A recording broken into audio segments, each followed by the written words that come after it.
And we are live. Give me a couple of seconds. I just want to make sure this is working. So I'm checking it because it doesn't show reflect that I am live on my app. There we go. Now what I'm trying to do is if it'll let me, which it normally doesn't, I'm trying to tag the video.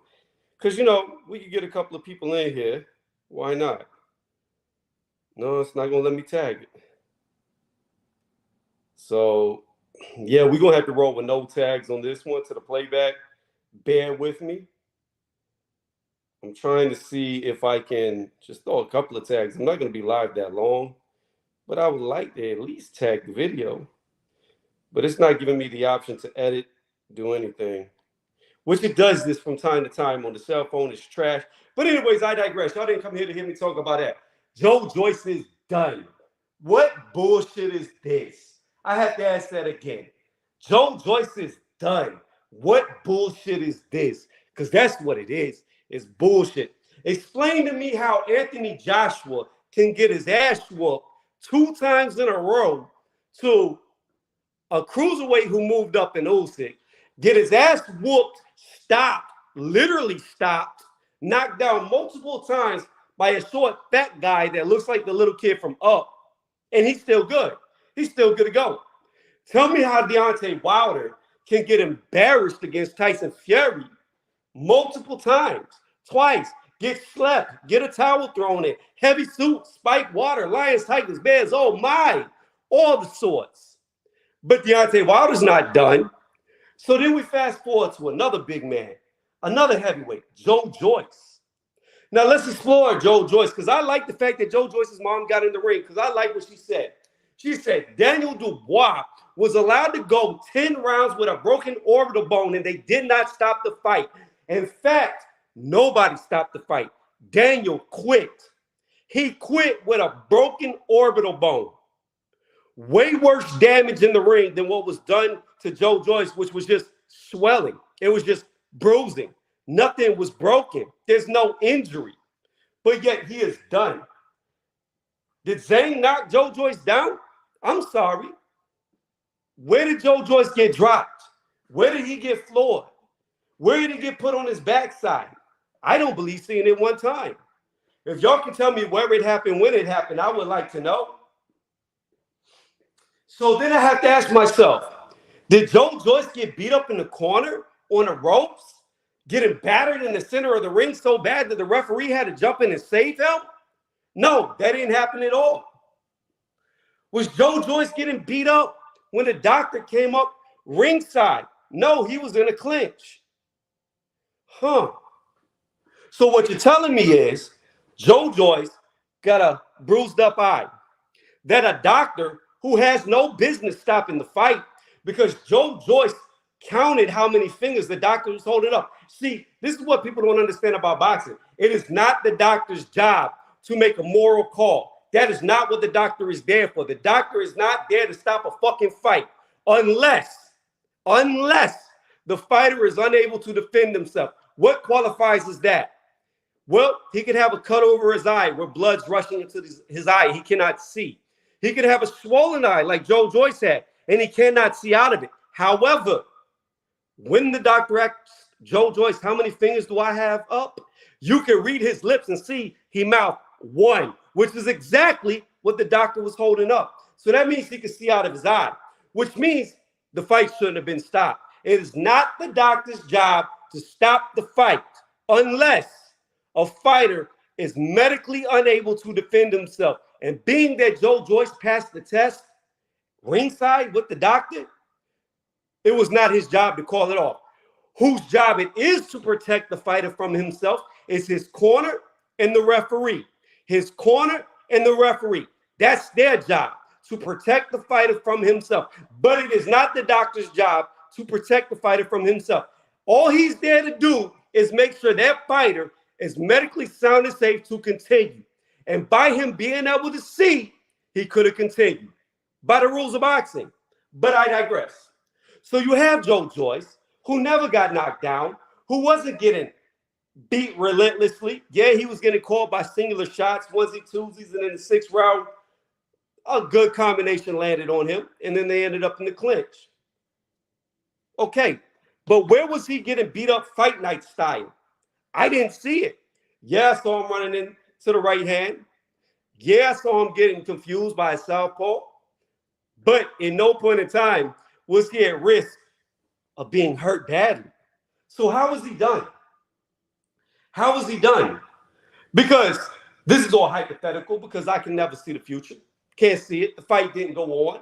But what I do know is in that sixth round, after that exchange that Zane landed on Joe Joyce and they ended up in the clinch, when the camera went to Zane, he was breathing super heavy. His work rate had slowed down from the fourth round, slowed down more in the fifth round, and in the sixth round, he virtually did nothing but have that one burst.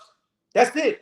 He had that one explosion, that one combination that led to the clinch, that led to the doctor getting up there again and calling off the fight.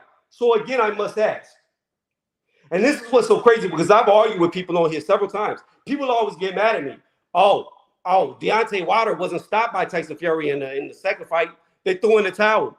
Oh, this fighter wasn't stopped. The referee waved it off. He waved it off. It's not a real knockout. But yet, when it comes to Joe Joyce, now all of a sudden these people who say those aren't real knockouts, he got knocked out. He got stopped. Get the fuck out of here. No, the fact is, Joe Joyce made the same stupid ass mistake that Anthony Joshua has made. He came in too small. He came in little. The same people who are saying that Joe Joyce is finished are the same people that are saying, well, Chris Eubank only lost to Smith because he lost too much weight. Well, wait a minute, pause. What you're telling me is the only reason why Chris Eubank Jr. lost to Liam Smith is because he lost too much weight.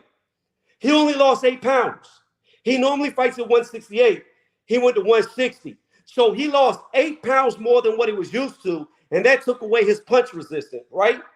But Joe Joyce, who lost damn near double that weight, 14 pounds, because he came in 270 his last fight, weighed in at 256, which he hasn't done since Brian Jennings, which was years ago. The dude's never been in the 250 since Brian Jennings, years ago. He comes in 14 pounds lighter, but he's not weight drained. But Chris Eubank is. This is what I'm talking about. People like to pick and choose. They don't keep the same energy. They don't keep the same outlooks when it comes to fighters they either like or don't like. It always changes. It always gets jumbled up. It's always a game of a cup and a ball in the middle, and they just mixing it around. It's all bullshit. It's bullshit. Look, we all know what Joe Joyce is. He's the juggernaut. He got a damn song that he walks out to talking about how he's the juggernaut. We've all seen Marvel. We know what the juggernaut is. The juggernaut has no defense. He's just a big dude that comes in there, takes all your shots. When you run out of energy, he mows you over. That's what he does. The only difference in this fight versus the other fights is the doctor didn't allow him to do it. He didn't allow him to absorb all the punishment he could take to his face and tire out the other guy by getting hit and hitting. The doctor didn't allow it to happen. That's why this fight played out differently. Plain and simple. Joe Joyce has never been a great technical fighter. He's never been that. He's not known for that. He's never been known for a masterclass defensive boxer. He's no Floyd Mayweather. He's no Bernard Hopkins. That's not what he's known for. What he's known for is blocking your punches with his face, walking through it, and hitting you. That's what he's known for. Is it smart? No. But for him, it has been effective. It has been very effective how he has been fighting, taking damage, and knocking people out. I will argue that his tactical error, like AJ has been making, and they changed because AJ came in much bigger in his last fight at 256, the same weight that Joe Joyce weighed in at, which is funny. Or maybe he was 254. I don't remember. 256, 254, whatever. 2 pounds apart. Who cares? But the fact is this. Derek James knew, AJ, you ain't got no power. What are you doing? You're never going to be fast. If you're not going to be fast, if you're not going to be agile, why the fuck are you coming in so small? Joe Joyce, He's never going to be fast. He's never going to be agile. Why the fuck did he come in so small? See, you have a lot of people who sit on the couch that never been to a boxing ring and they say, oh, muscles are bad. Oh, weight is bad. When you're 6 foot fucking 6, 270 pounds isn't that much. And it's just, I see this and I don't understand it. Tactically, I don't understand it.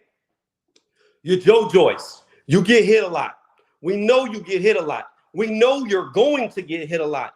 In your amateur career, you've shown that you're very susceptible to southpaws. Here you are fighting a southpaw in your professional career. I believe he fought one prior to this, real early in his career. Here you are fighting a southpaw. We know you're going to get hit a lot because you don't have a good defense. We know you're going to get hit a lot because you like to hit their gloves with your face. So we know that. So why the fuck, when you get in there with the biggest guy you've ever fought at 280 pounds, would you come in 14 pounds lighter than what you normally come in as? Why would you do it? Oh, I know why. Because some fucking idiot in the camp was like, Joe, if you lose some weight, you'll be more agile. If you lose some weight, you'll be faster. Well, what did he look in this fight? He looked slower. Imagine that. Body not healthy. He looked slower to his slow. Like, I don't even know how you get slower than he was, but in this fight, he looked even slower. And Zhang is no fucking Sonic the Hedgehog. So let's not get carried away and say Zhang made him look slow. Joyce was slower in this fight. When he was hitting Zhang, his punches had zero to little no effect on him. They were just binging off. So a guy that we saw completely rearrange Joseph Parker by just landing his thudding shots is now hitting Zhang, and them thudding shots have no more thud. I wonder what the issue is. It wasn't what Zhang was doing because Zhang got hit cleanly, especially after the fourth round. No, the only difference was Joe Joyce wasn't hitting the same. He wasn't taking damage the same that he used to. See, people don't understand. The more you weigh, the more damage you can take. Oh, yeah. They go hand in hand. Oh, yeah.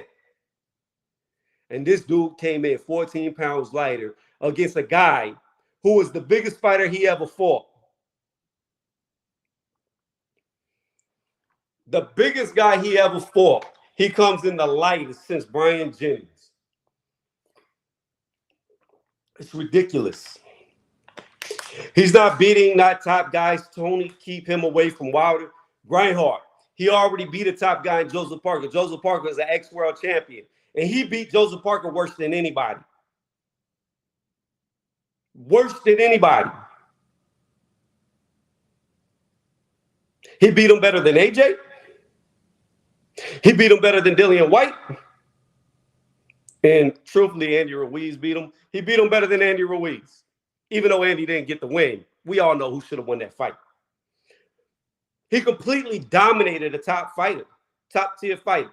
Dominated him. So, again, I don't understand how Joe Joyce can get one loss, but Deontay Wilder can get in the ring with Tyson Fury and be embarrassed. Really 3 times. He got embarrassed 3 times, with truth be told. The first time he fought him, he lost every fucking round, but the 2 he knocked Tyson Fury down in. And you could argue, especially in that 12th round, after Tyson Fury got knocked down and got up, he won the rest of the round. So Wilder showed his class against Tyson Fury. He didn't belong in the ring. He got beat from pillar to post in the second one where a towel had to come in. And he got put to sleep in the third one. Joe Joyce has got 1 loss where he did not get knocked out. He did not have a towel thrown in. He did not get put on his backside with a little teddy bear like Deontay Wilder sleeping with it. He did not get knocked down 4 fucking times and refused to come out of the corner like a cat stuck up a tree like AJ against Andy Ruiz. He did not get embarrassed by a cruiserweight like AJ twice. So I'm not understanding. This is what I don't get. How can all these other top tier fighters get their asses embarrassed? Not beat, but embarrassed. But Joe Joyce, who was still coming forward, who was still fighting, who was never put against the ropes and getting battered, can't beat nobody. That's what I don't get. You said Fury was a bad. This is what I don't understand right here, though. Fury was a bad style for him. Oh well, who else can do it though? Okay, well let me play the same fucking thing. Grind hard. Zhang was a bad style for Joe Joyce. Who else can do that to Joe Joyce? Joe Joyce has shown multiple times throughout his amateur career and early in his professional career that he is not good against southpaws. He does bad against southpaws. He's shown that numerous times. So who else at the top is a southpaw? And again, I digress. I have to come back to the fact of this. Did Zhang knock Joe Joyce out? Did Zhang have Joe Joyce cowering in the corner, scared to come out? Did Zhang do any of that? Did Zhang even put Joe Joyce against the ropes or the corners, which I said earlier, and was just going to town on bah, bah, bah, bah, bah, bah, bah, bah, bah, and Joe Joyce was looking to the referee, save me, save me. No, not once did that happen. Never.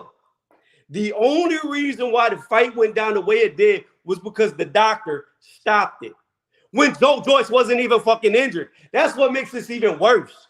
And I got to go back to what I said earlier, and I'm going to say it again for the new people rolling in. How the fuck, please explain this to me, because Joe Joyce's mom brought up the greatest point. How the fuck could Daniel Dubois go 10 rounds with a broken orbital bone, eye swollen the fuck, and guess what? They never called it off. The doctor never stopped it. They never stopped it. They allowed Daniel Dubois to quit. They allowed him to quit with a swollen eye, with a broken orbital. They allowed him to quit. But Joe Joyce gets a bruise, a little bit of inflammation, and they call it off, and he has no injury. So, you see what I'm saying? This shit ain't even fair. It don't even make sense. Let me get to more comments. He said, I don't think he's done. Thank God his orbital bone isn't broken. He needs to move his head. He does. But you know what? He needs to come in heavier. He needs to be 270. He came in too small. Came in way too small. When you're used to being the big man, when you're used to being the juggernaut, you don't lose weight against a guy bigger than you. They had Joyce's number. That's it. He had no head movement, and dude kept letting that 1-2 all night. But here's the thing, Brown Gone. Nobody talks about the fact that Zhang was breathing heavily out of his mouth. Nobody talks about the fact that Zhang's work rate was going down dramatically every round after the fourth. The 6th round where the doctor stopped the fight, Zhang threw no shots, but the one combination that ended them up in the clinch after Joyce was dominating the 6th round. Zhang was fucking gassed. The dude was breathing so heavily, he was even out of breath in the press conference that happened like 10 minutes after the fight had ended. That dude was gassed. That doctor had no business stopping the fight, and now we know he didn't even have an injury. It's ridiculous. It's ridiculous. And I hope Joe Joyce comes back in the rematch. And I hope Joe Joyce gets back up to 270 where he belongs and not 256 where he lost. I can't go by hypotheticals. There's no hypothetical here. It's a fact that they let Daniel Dubois go 10 rounds with him with a broken orbital bone. It's a fact that they let Daniel Dubois go 10 rounds with him with a swollen eye. That looked way worse than what Joe Joyce's did. That's a fact. Zhang did have very fast hands. I agree with you, Lisa. He did. But those fast hands started to slow round after round after round. And we saw it with Hrgovic. Why Zhang lost to him? Because he has no gas tank. If you get him into deep waters, the motherfucker can barely move. It's like he's wearing iron boots in water. He runs out of gas so fast. He's a Tesla with no charging station. Let me see. What I'm saying is that Joyce is not hype job. He's a good fighter. They just had his number. He'll be back. I agree. He will be back, and I hope he comes back against Zhang. I hope he fights for that interim title that he had because that's an automatic rematch clause. They say that about a lot of fighters. When they lose, they should retire. Zhang won that fight, in my opinion. No, Zhang did win the fight. I'm not questioning whether Zhang won the fight. There's no doubt that Zhang won. Zhang deserves all the credit in the world because he did what he had to do to win the fight. He did what he had to do to land the cleaner, harder shots. I'm not taking credit away from Zhang. That's not what this is about. Zhang deserves credit all day long. Volt said, Zhang looked fast because Joyce was the slowest we've ever seen. You know why, Volt? Because he lost all that weight. He weight drained himself as a heavyweight. Who does that? That's what I don't get. We watched AJ get outclassed, outboxed, coming in his lightest against Usyk, getting embarrassed twice. And then he finally puts the weight back on with Derrick James because Derrick James knew you're a heavyweight. Put your fucking weight back on. You're not fast. You're not agile. So again, I must say this. If you're not fast, you're not agile, what do you have to be? Big, strong, powerful. You have to use what your attributes are because you can't change who you are. You can't become something you're not. Yeah, Joyce came in at 256 and he normally comes in at 270. 260 plus, 265 on the smaller side. I'm going to drop the link. I'm not going to be live for much longer. This was meant to be really, really fast.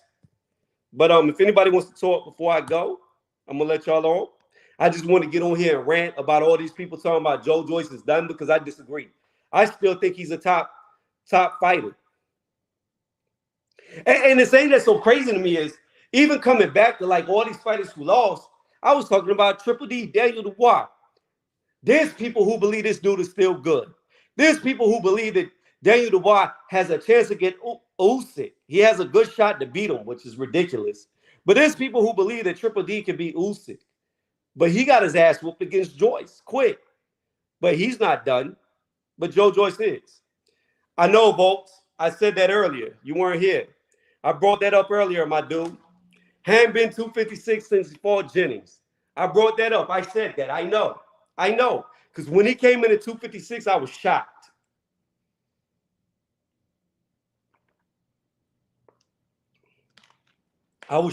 And that's why he looked so slow. His body went to a smaller size than what it should have been. It wasn't accustomed to being that small, that weak. And he was slower. And he had no pop. It makes no sense. If you're a heavyweight, be a heavyweight. You know what I'm saying?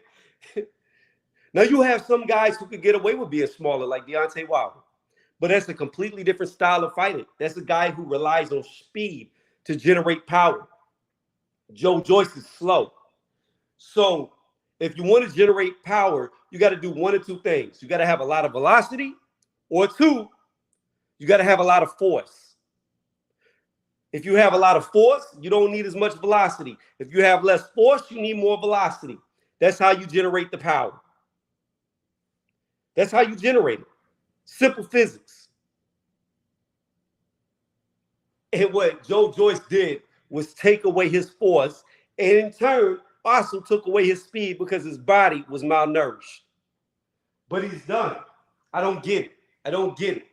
So many people. I have seen people on YouTube who make videos when fighters get one loss, and they talk about these fighters aren't done. But Joe Joyce loses, all of a sudden it's different. He's done. But other fighters aren't done. When they lose, they make videos supporting them. But all of a sudden for Joe Joyce, it's over. I don't get it. I don't understand it. I do not understand it. What's going on, AJ? How you doing? What up, Tony? What's cracking, man? Nothing much. Ranting. That's all. I hear you. Yeah, I don't get it. Like, I like Joe Joyce. I don't get it. I don't understand it. Yeah, I mean, I noticed some flaws in that fight. It's I do believe that you're onto something when you say he came in lighter because his punches were having zero effect against Zhang, and I was wondering why that was. But your analysis makes a lot of sense. It really does. So for that rematch, he should take it immediately, in my opinion, and go back up to what he was. I agree 1,000%. Because he could win that fight. I mean, it's just that he's got to move his head, for God's sakes, and just keep his hands up. I mean, all he has to do is just outlast Zhang, and if he could just tire him out, he'll get him in the later rounds. Because I was picking Joe to stop him late. That's what I thought would happen. What would happen, but that eye got tagged up, man, real bad. It did, and that's the thing. Like, and I brought this up earlier, and I don't know if you were in here, but you had so many people rushing to make excuses for Eubank whenever he fought Liam Smith. When Junior fought him, they was like, "Oh, he's weight drained. He's weight drained. He lost too much weight." This dude literally only lost 8 pounds. But when Joe Joyce loses 14 pounds, well, it could be a possibility that he's weight draining himself. That could be a possibility. But for Eubank, it is, but not for Joyce, a guy who hasn't cut weight ever in his career, a guy who's been fighting at whatever he comes in at, but all of a sudden he cuts weight for the first time for a fight, and he looks slower. And I don't even know how he could look slower than he's ever looked, but he did. Like Volt said, he looked slower than he ever did. He had no power, and he had no punch resistance. But that couldn't be a possibility that he weight drained himself. That's not even on the table. What people were saying that about Joe? No. I'm saying that he weight drained himself. What I'm saying is everybody made excuses about why Eubank lost to Smith because he was weight drained. And Liam Smith, when he fought Eubank had lost less weight going into that fight than what Joyce did going into the Zane fight. That's all I'm saying. Got it. I mean, I as far as that goes, I said I don't know what the cause was of why, because I said it might have been a factor, maybe the back-to-back camps with the Ben situation of how you didn't have that fight. But I really don't know. But I didn't use that as a definite excuse as to why he lost. I mean, the thing is, he was actually coming on the fight till he got backed up into that corner and decided to, I don't know, act like it was worse Pernell Whitaker impression.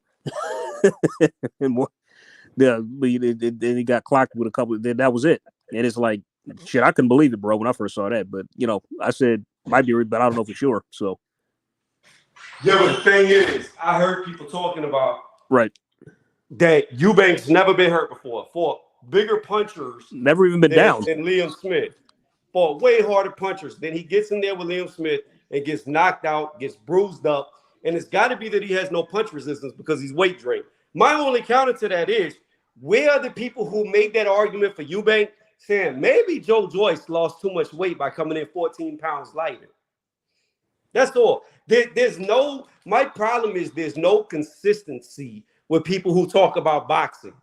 You can't have it one way, but then change it up the very next second.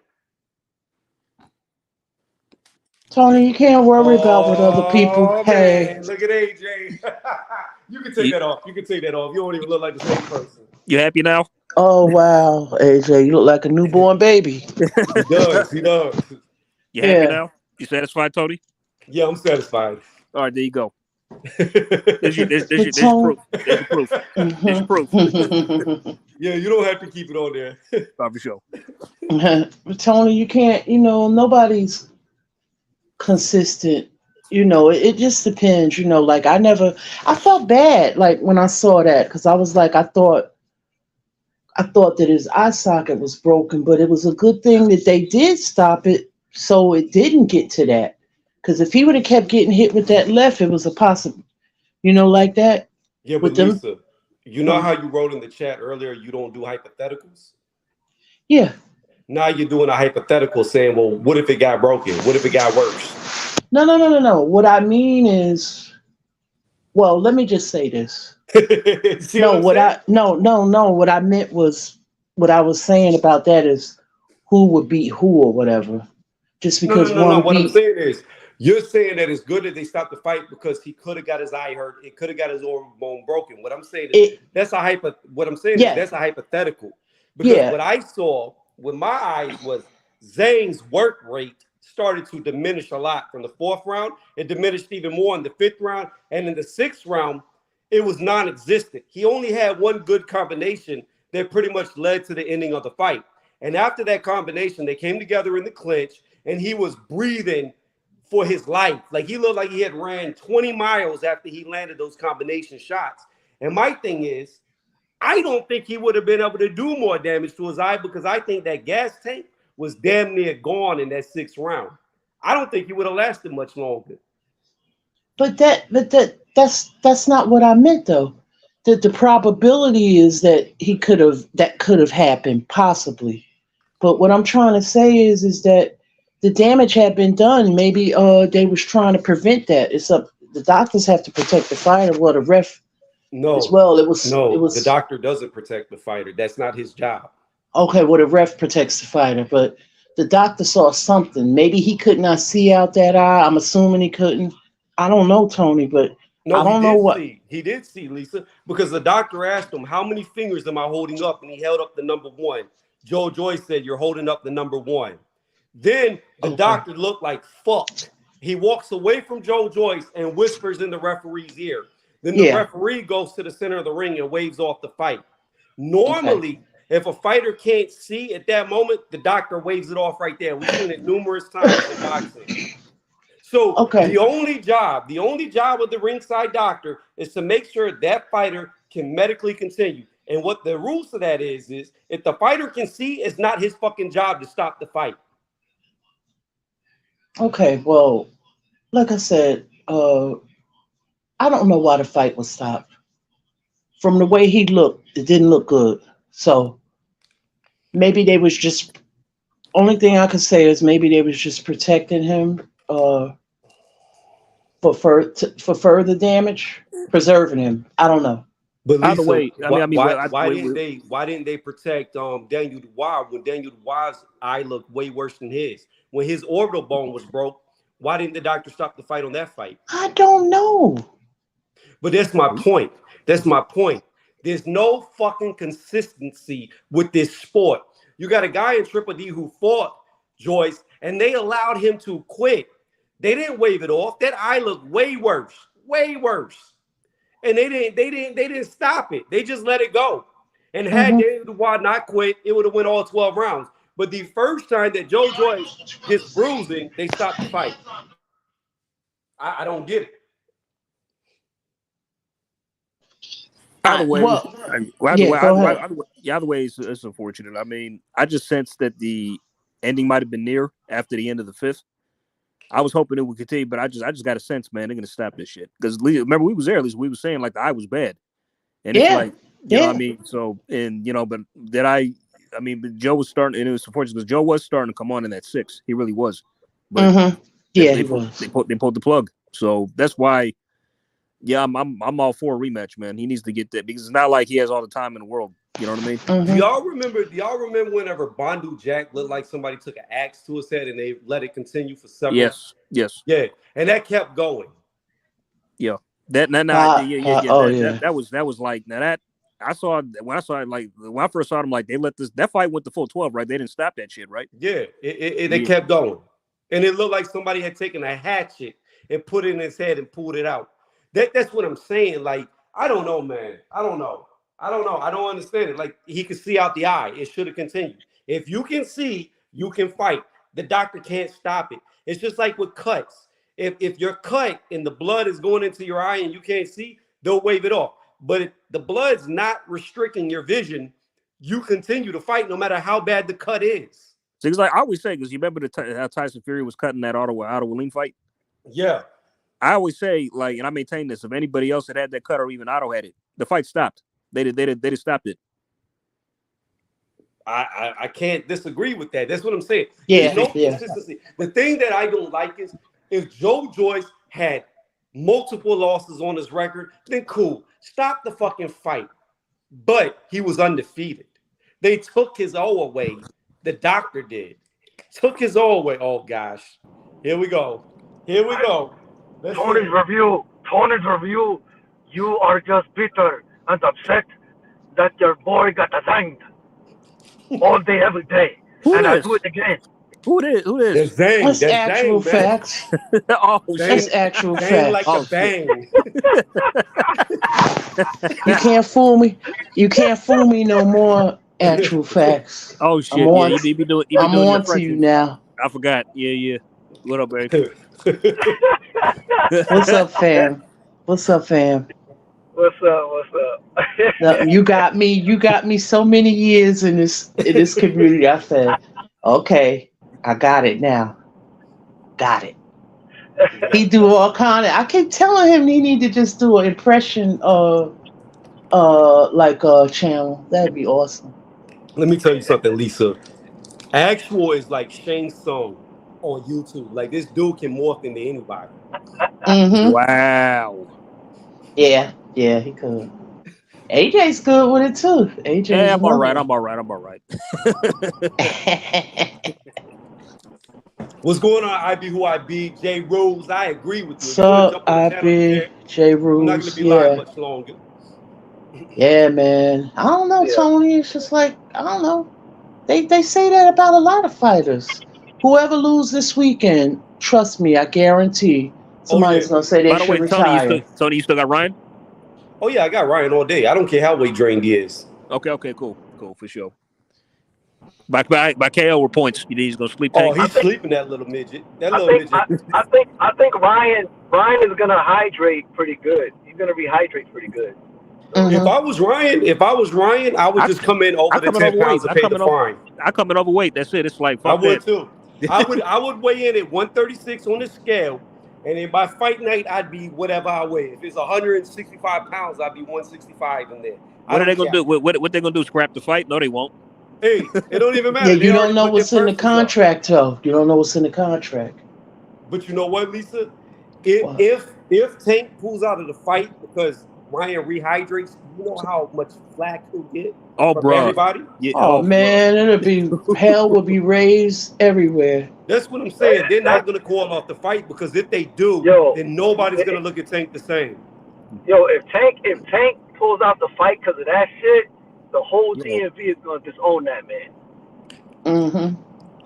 Word He'll Y'all be up. saw the done. video with them last night going on Who's that? Instagram Live. Who's that idiot in the background yelling behind Tank like he was the one fighting? He's some Like, kind of YouTube person. He's really popular. That guy. something tells me if he was in front of Ryan, he wouldn't be as loud. No, not at all. Ryan would do them punch challenges to his gut. I'm sorry. That just kind of that's one of my pet peeves. People barking like that when they ain't the one fighting. You know what I mean? It's like who are you? We we take your Ugh. ass somewhere, please. Like I mean, cool. Oh God. So that's one of my that just irritates the hell out of me. But my bad. Continue. Shit. Hmm. Yo, all Ryan gotta do is just move to the Hmm. right, and then just work the jab, man. Work the jab, move to the right. Keep it long. Keep it long too. All you got to do keep it long. That's it. That's it. And Hmm. then when Tank get frustrated and come in, you just catch him with a counter left hook. Boom. Bam, bam on the I'm chin, telling you, and I've been saying this actual for a long time. Tank is gonna look like Fonseca. He's gonna jump in to hit him with one of them looping shots, and Ryan's gonna time him, catch that jaw, and he's gonna be straight right there on the canvas. Nah, I got Ryan going night night, y'all. I'm sorry. Nah, I'm telling you, Ryan too fast with them hands. Like he gonna catch him like lightning in a Tank bottle. fast too, though. I'm buying this fight. I don't know about y'all. But Is he really that fast though? Because think about it. yeah, he This is fast. what I think He about. got This is what I fast think feet, about. and his hands not as fast as Ryan's, but they are fast. But this is what I think about. He fought Esau Cruz, and that fight could have went to either fighter. It was so close, and Cruz isn't fast at all. It was. Then I look at Mario Barrios. Mario Barrios is slow as all out, and he was tagging him left and right. Then I look at he was outboxing Tank the whole fight. Yeah, he got knocked out, and it sounds stupid, but a guy who's not even known to be a boxer was outboxing Tank. And Rolly's nowhere near as talented as Ryan. So when I really look at Tank, how fast is he? How good is he? In my opinion, Tank has only had one 50-50 fight in his entire career, and that was against Pedraza. Since then, he ain't fought nobody. That's very true. That's very I know. true. I know one thing. Tank is gonna really slow down if he get tied up. Like if he try to come in the inside and then Ryan start, holding him and shit, he gonna lean on him. You know what I'm saying? Because he's the bigger man naturally. He gonna lean on him. If that happens a few times, Tank's feet gonna slow down. He's just gonna be there for the picking. You know? Yeah, it's very possible. I be who I be. I don't know what the fine is. I have no idea. If I was Ryan, I wouldn't even care if it was my whole purse. I'd give him my whole purse, fight for free, come in, whatever I come in at, and just beat him, because once he beats him, he's gonna get all his money every single fight after that. He's gonna be the cash cow. Well, I mean, doesn't Tank owe people a lot of money in the first place? I don't know. I mean, well, I heard he owned like a car company. I don't know, like 40K or some shit like that. So my point is, No, like, what I'm saying is, Ryan. If I was Ryan, I would bust the rehydration clause without care. And even if they took my whole purse, I don't care. I'm investing in myself, because I know once I knock Tank out, I'm a star overnight, and I'm gonna sell so many tickets in my next fight. that's true. The rematch, if that happens, the rematch is probably next. True, because they ain't no belt. You know what I'm saying? This is for like bragging rights. You know what I'm saying? So fuck a weight clause. Fuck that weight clause bullshit. Exactly. That shit is made up anyway, and there ain't no belt. But they basically they fighting for the IG, YouTube / social media belt. They're fighting for that Jake Paul MVP belt. That's what they're fighting for. I heard that Tank is under the same clause though. I mean, I don't care. Who cares? Tank.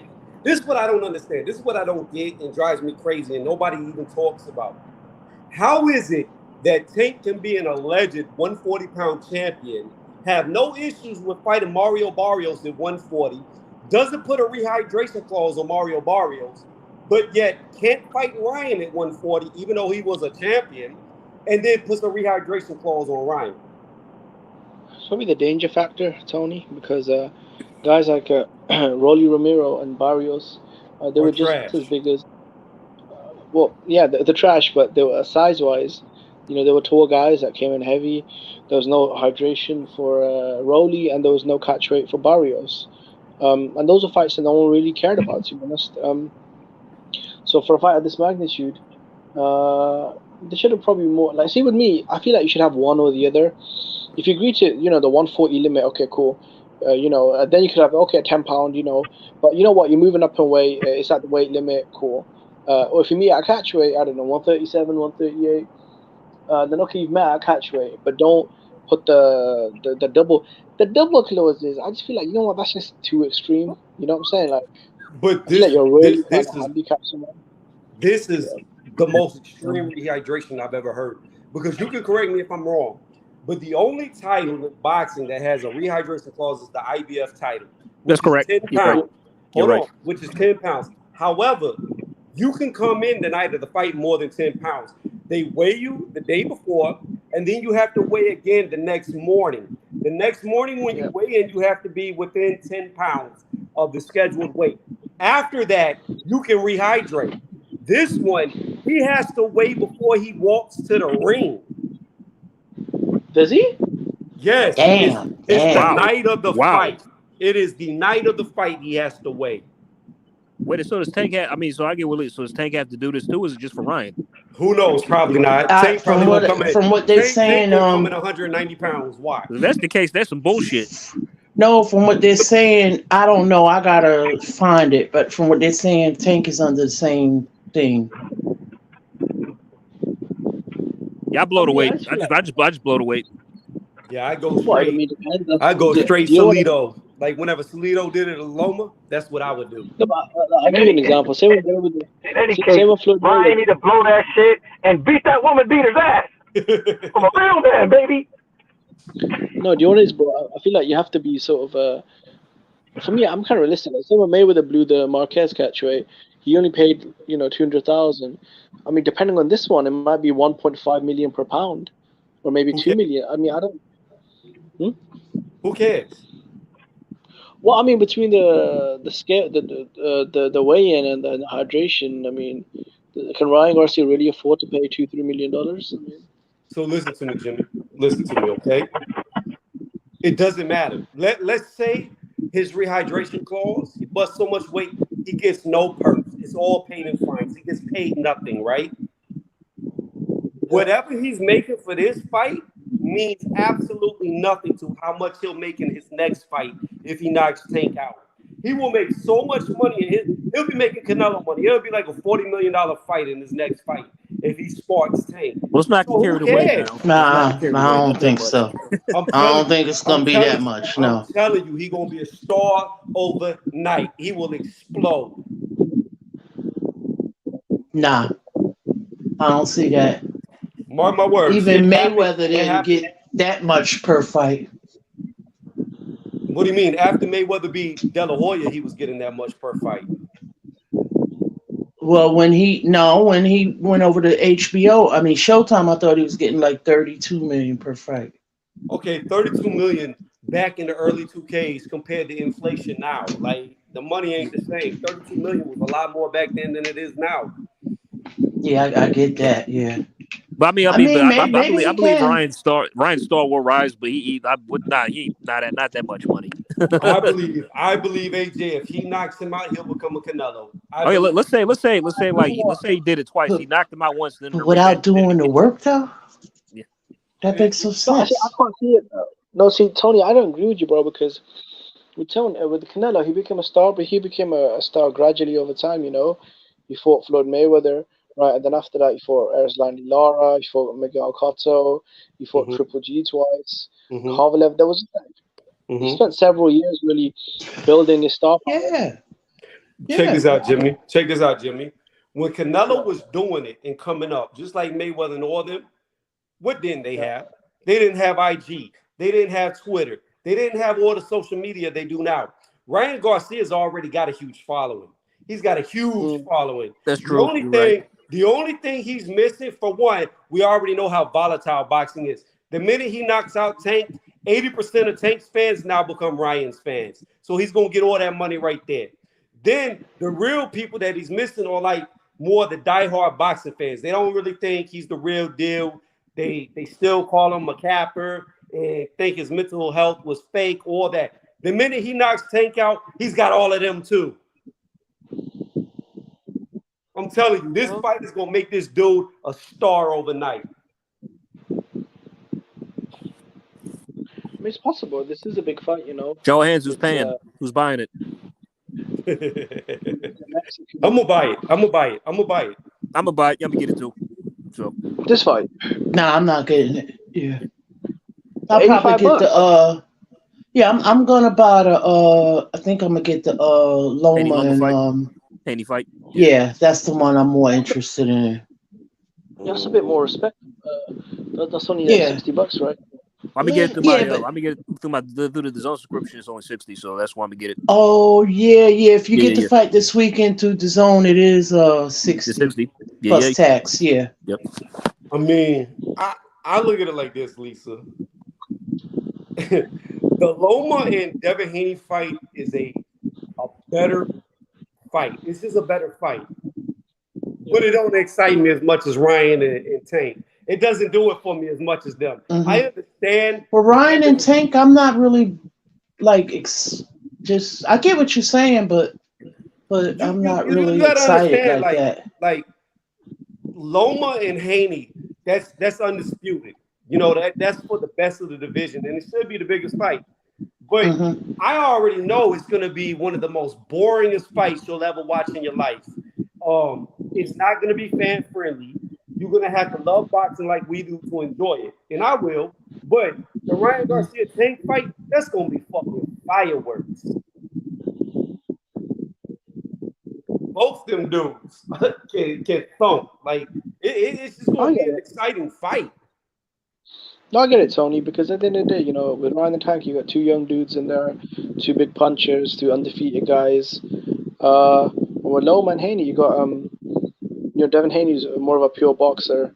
And Lomachenko, who's been hot and cold the last couple of years. He's kind of been off the radar with the war and the whatever. And he's kind of getting up there in age as well. So So what are you trying to say?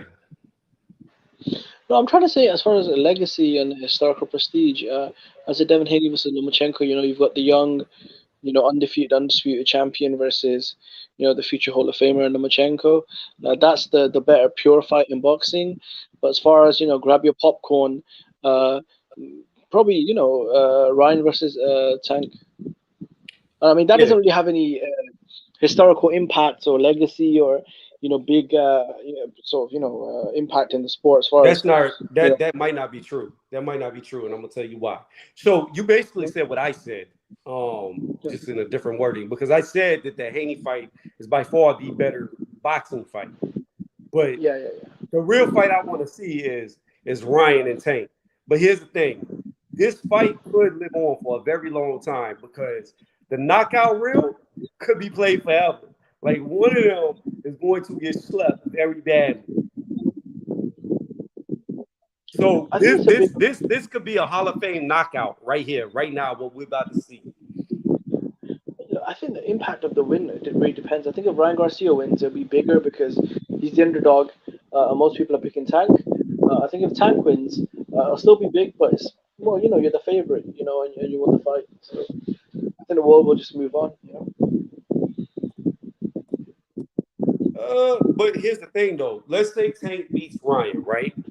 And then Tank does whatever he does. Ryan goes back to 140, and let's say Ryan improves and dominates 140, and then he goes up to 147 and dominates 147. Then it will always be played that Tank knocked him out. I think it depends to an extent, bro, because even if Ryan goes on a historical run, I think a lot of fans really don't think Ryan is right now at the peak of his powers as far as a fighter, and he's really got a lot of stipulations on him, as far as the weight, the double weight, and then it's on a PBC event, so the judges probably favor Tank. It's a one-way rematch, so I feel like the general setting and stuff kind of favors Tank. Ryan's been inactive recently, but Tank, he's a guy who's got more experience. He's more mature. He's a lot older. He's got 4 or 5 years on Ryan. He's been fighting a lot more, so he's got momentum and activity, and also the weight for Tank. It's a situation where he'll be healthy and strong, and Garcia might be a little weight drained. I don't know, man. I hear you. I hear what you're saying, and you make very valid points. But I think this is gonna be a fight. This is gonna be the fight to see. I understand that there's no titles on the line, and it don't. But this is gonna be the fight to see. That's how I view it. It's the most the 135 pound slash creator 136 pound weight class. It's the most exciting fight there is. You know what? I'm not sure though, Sony, because say if Ryan Garcia wins, I think he'll move to 140, so it won't really have any consequences on the division. And say if Saint Davis wins, he'll probably go to jail, and then after that he'll come back and fight Isaac Cruz and Rowley and the same stuff he's been doing. So I mean, I'm not sure how much Okay, effect it'll Jimmy, have on Jimmy, the fight. Jimmy, Jimmy. Listen to what I said. It is the most exciting fight right now. Name another fight that's more exciting at 135.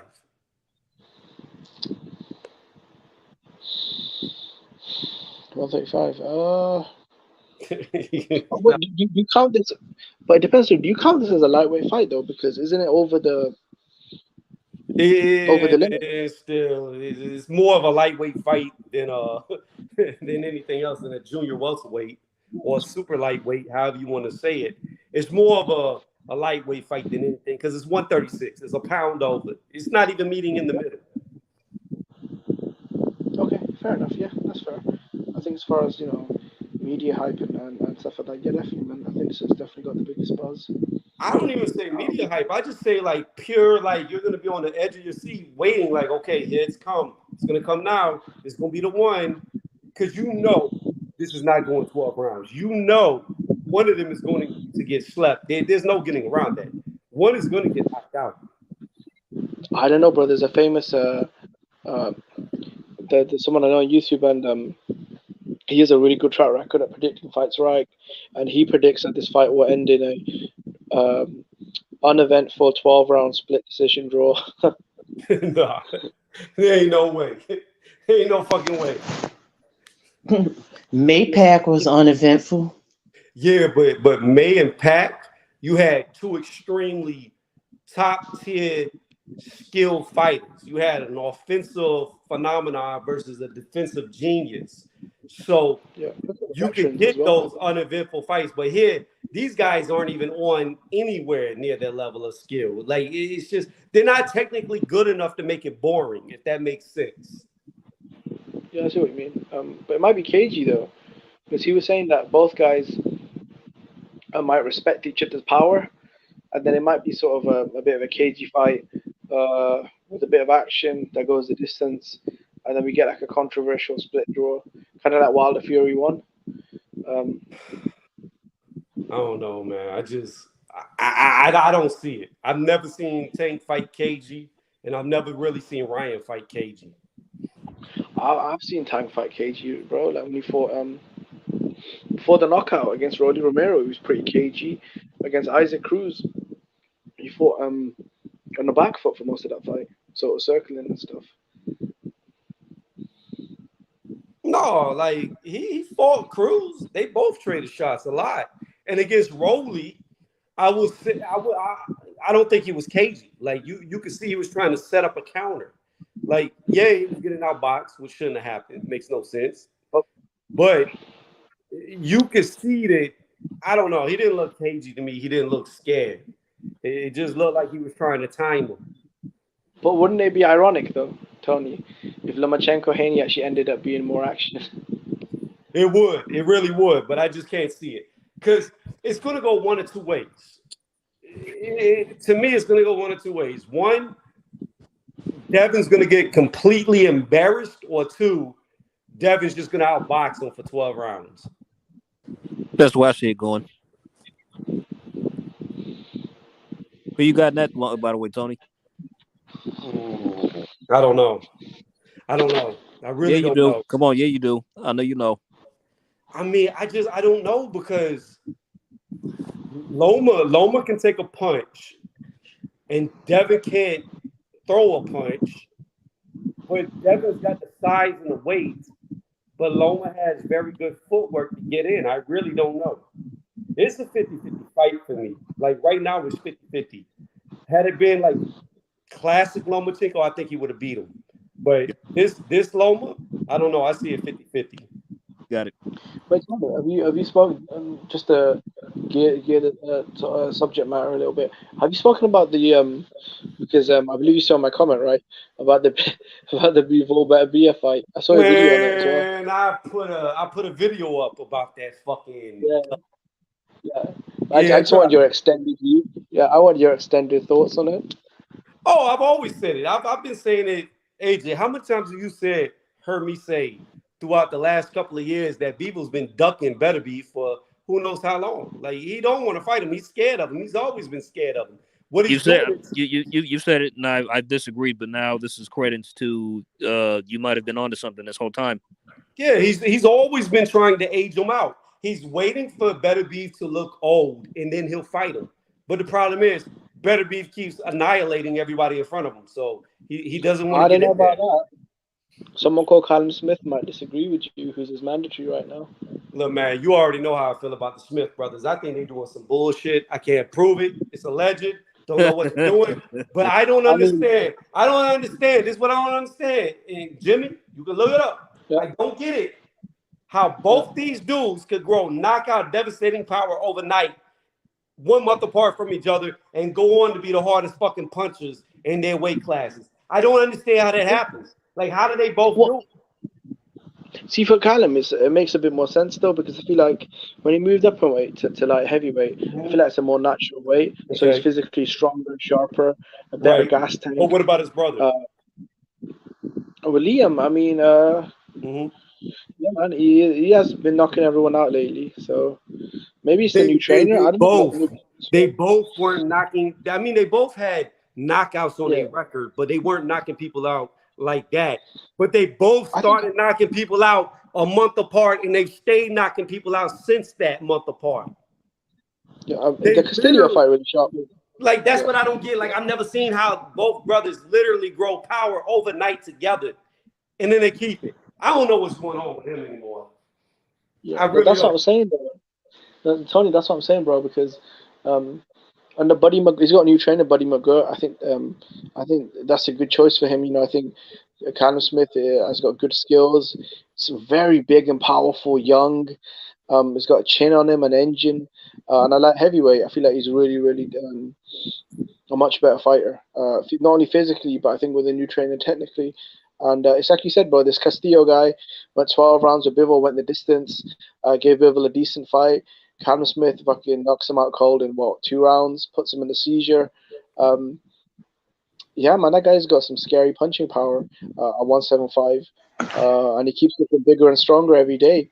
So I think 40-year-old Beterbiev, coming off of surgeries, injuries, who looked less Well, than I've been saying, Jimmy, that I think Callum Smith at 175 might be the best fighter there.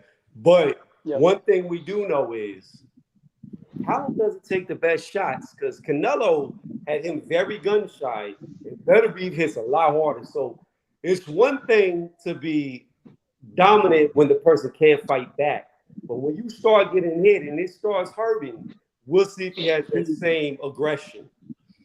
See, I think in his last couple of fights, I don't think he's better than Bivol, Callum Smith. Who, Beterbiev?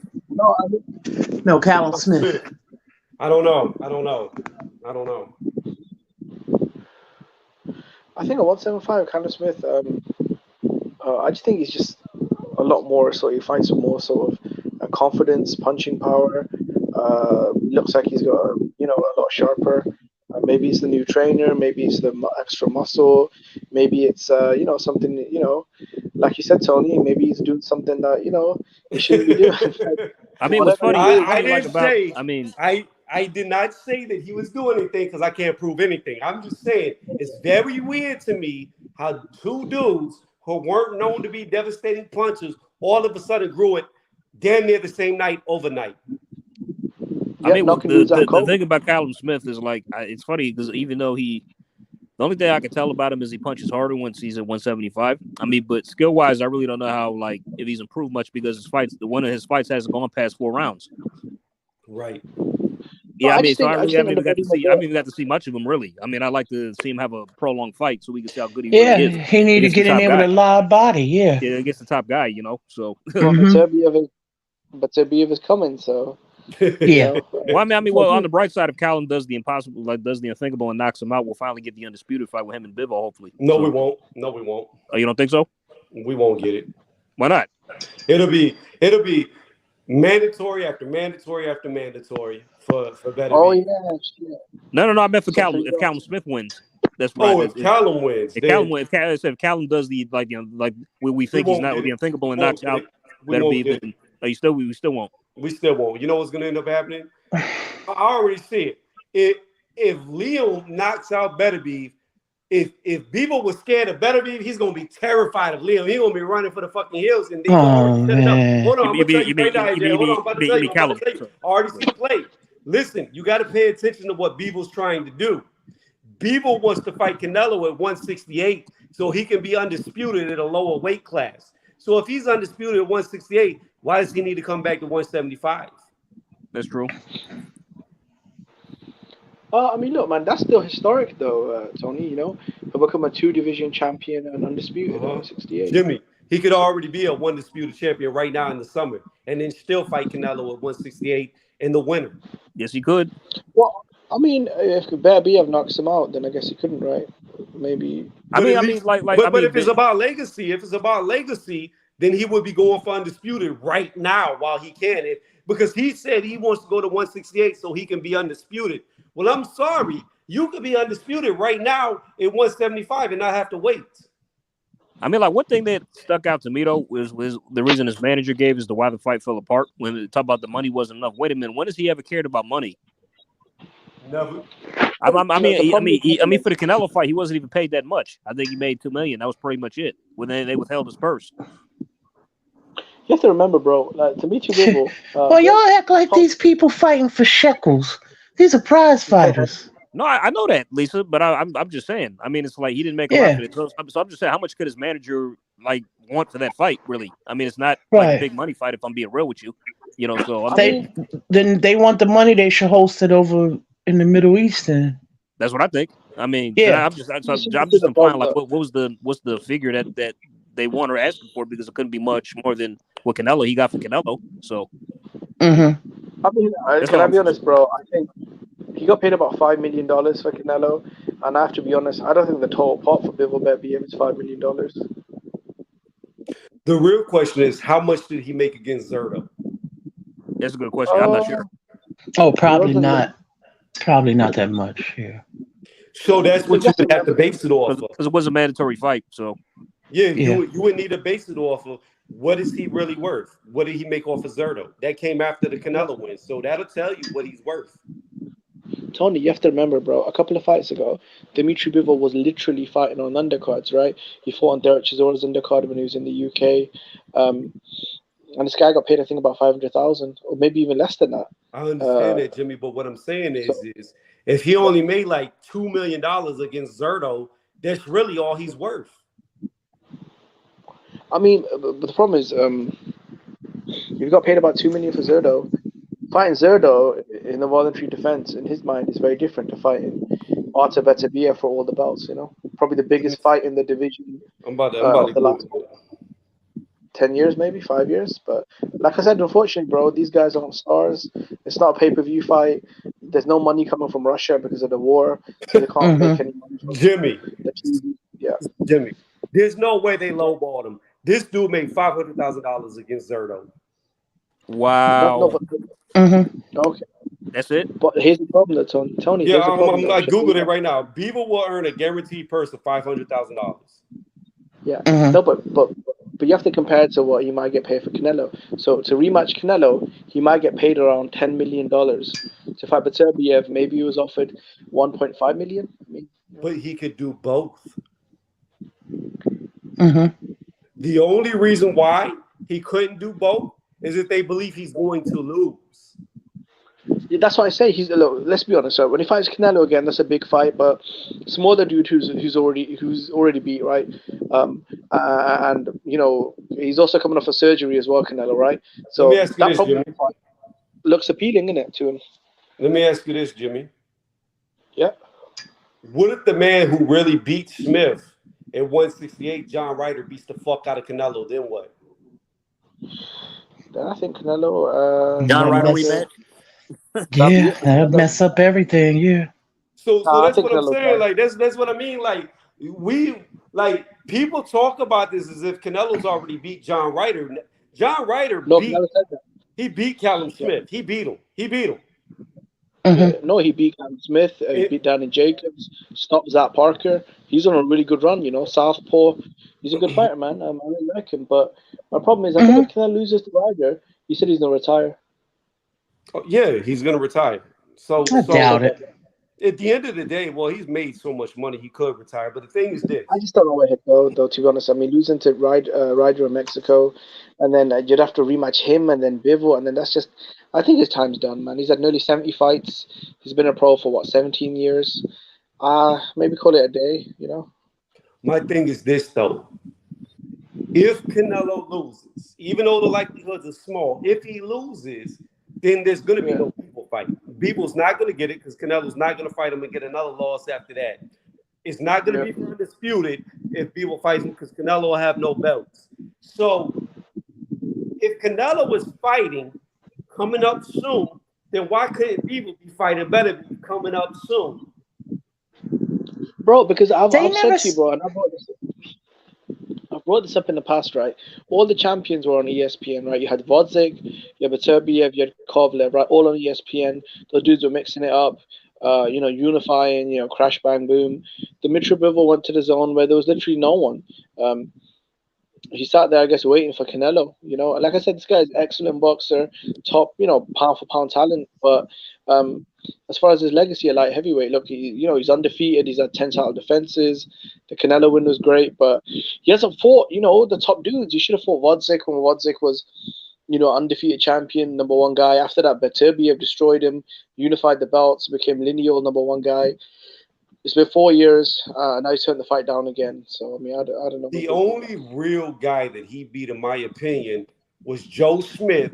And when Joe Smith fought Beevil, he wasn't as good as he was when he fought Better Beaver and got dominated. He went the distance with Beevil and even hurt Beevil in that fight. Yeah. When we saw, and I understand that styles make fights, and I'm not saying one guy can beat the other guy because that guy lost. But what I'm saying is, we saw the class of Joe Smith when he got in there with Better Beaver. Yep. I think Bivol is a good fighter. He looked good against Zerdo. A lot of people thought he Zerto looked really, trash. really good. Zerto trash. In fact, I'm I mean, glad that you brought that up. There's a dude that be on these channels named Shelton Moore. He made a bet with me, and he was supposed to come on my channel, and be like, "Yo, you were right. Zerto lost." That's all he had to say. He didn't even have to go in how trash the dude was, because I told him how trash he was. But anyways, this dude never came here. I saw him on another channel. I was like, "Yo, Sheldon, what happened to you coming on my channel saying I was right? You was wrong," because that was the bet. I was gonna make a video saying I was wrong and he was right, because that was the bet. This dude was like, "Oh, I'll be on your channel tonight. What time you going live?" I said I go live at 7:30. He said I'll be there. Never showed up again. yeah. I Hey, never know OG that when I see Shelton, Sheldon. he'll come. He'll come. When? I don't know. He been working a lot, so he might have forgot. That Yeah, man been on a million other channels. but I know he work a lot. Yeah.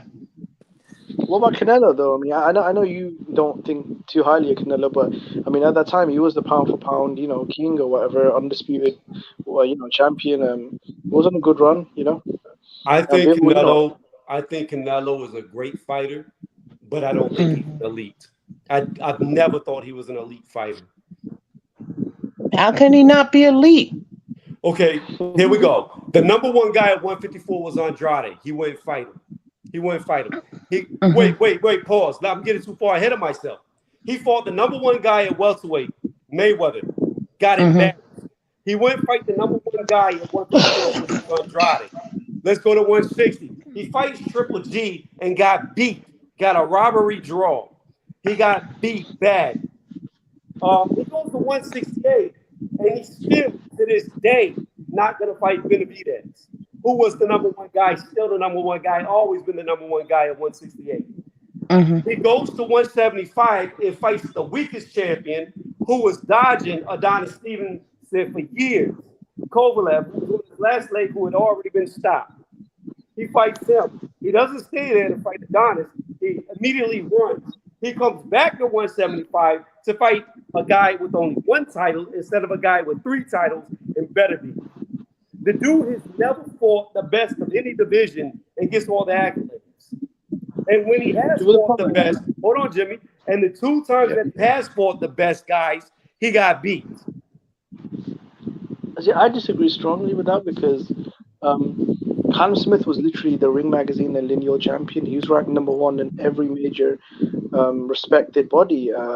David Benavidez was, because I remember at the time when the fight was happening, Callum Smith won the tournament. He knocked out George Groves. You had the WBA Super Belt. You had the Ring Magazine lineal. And all the top rankings, whether it was BoxRec, Ring Magazine, ESPN, they all had Callum number one.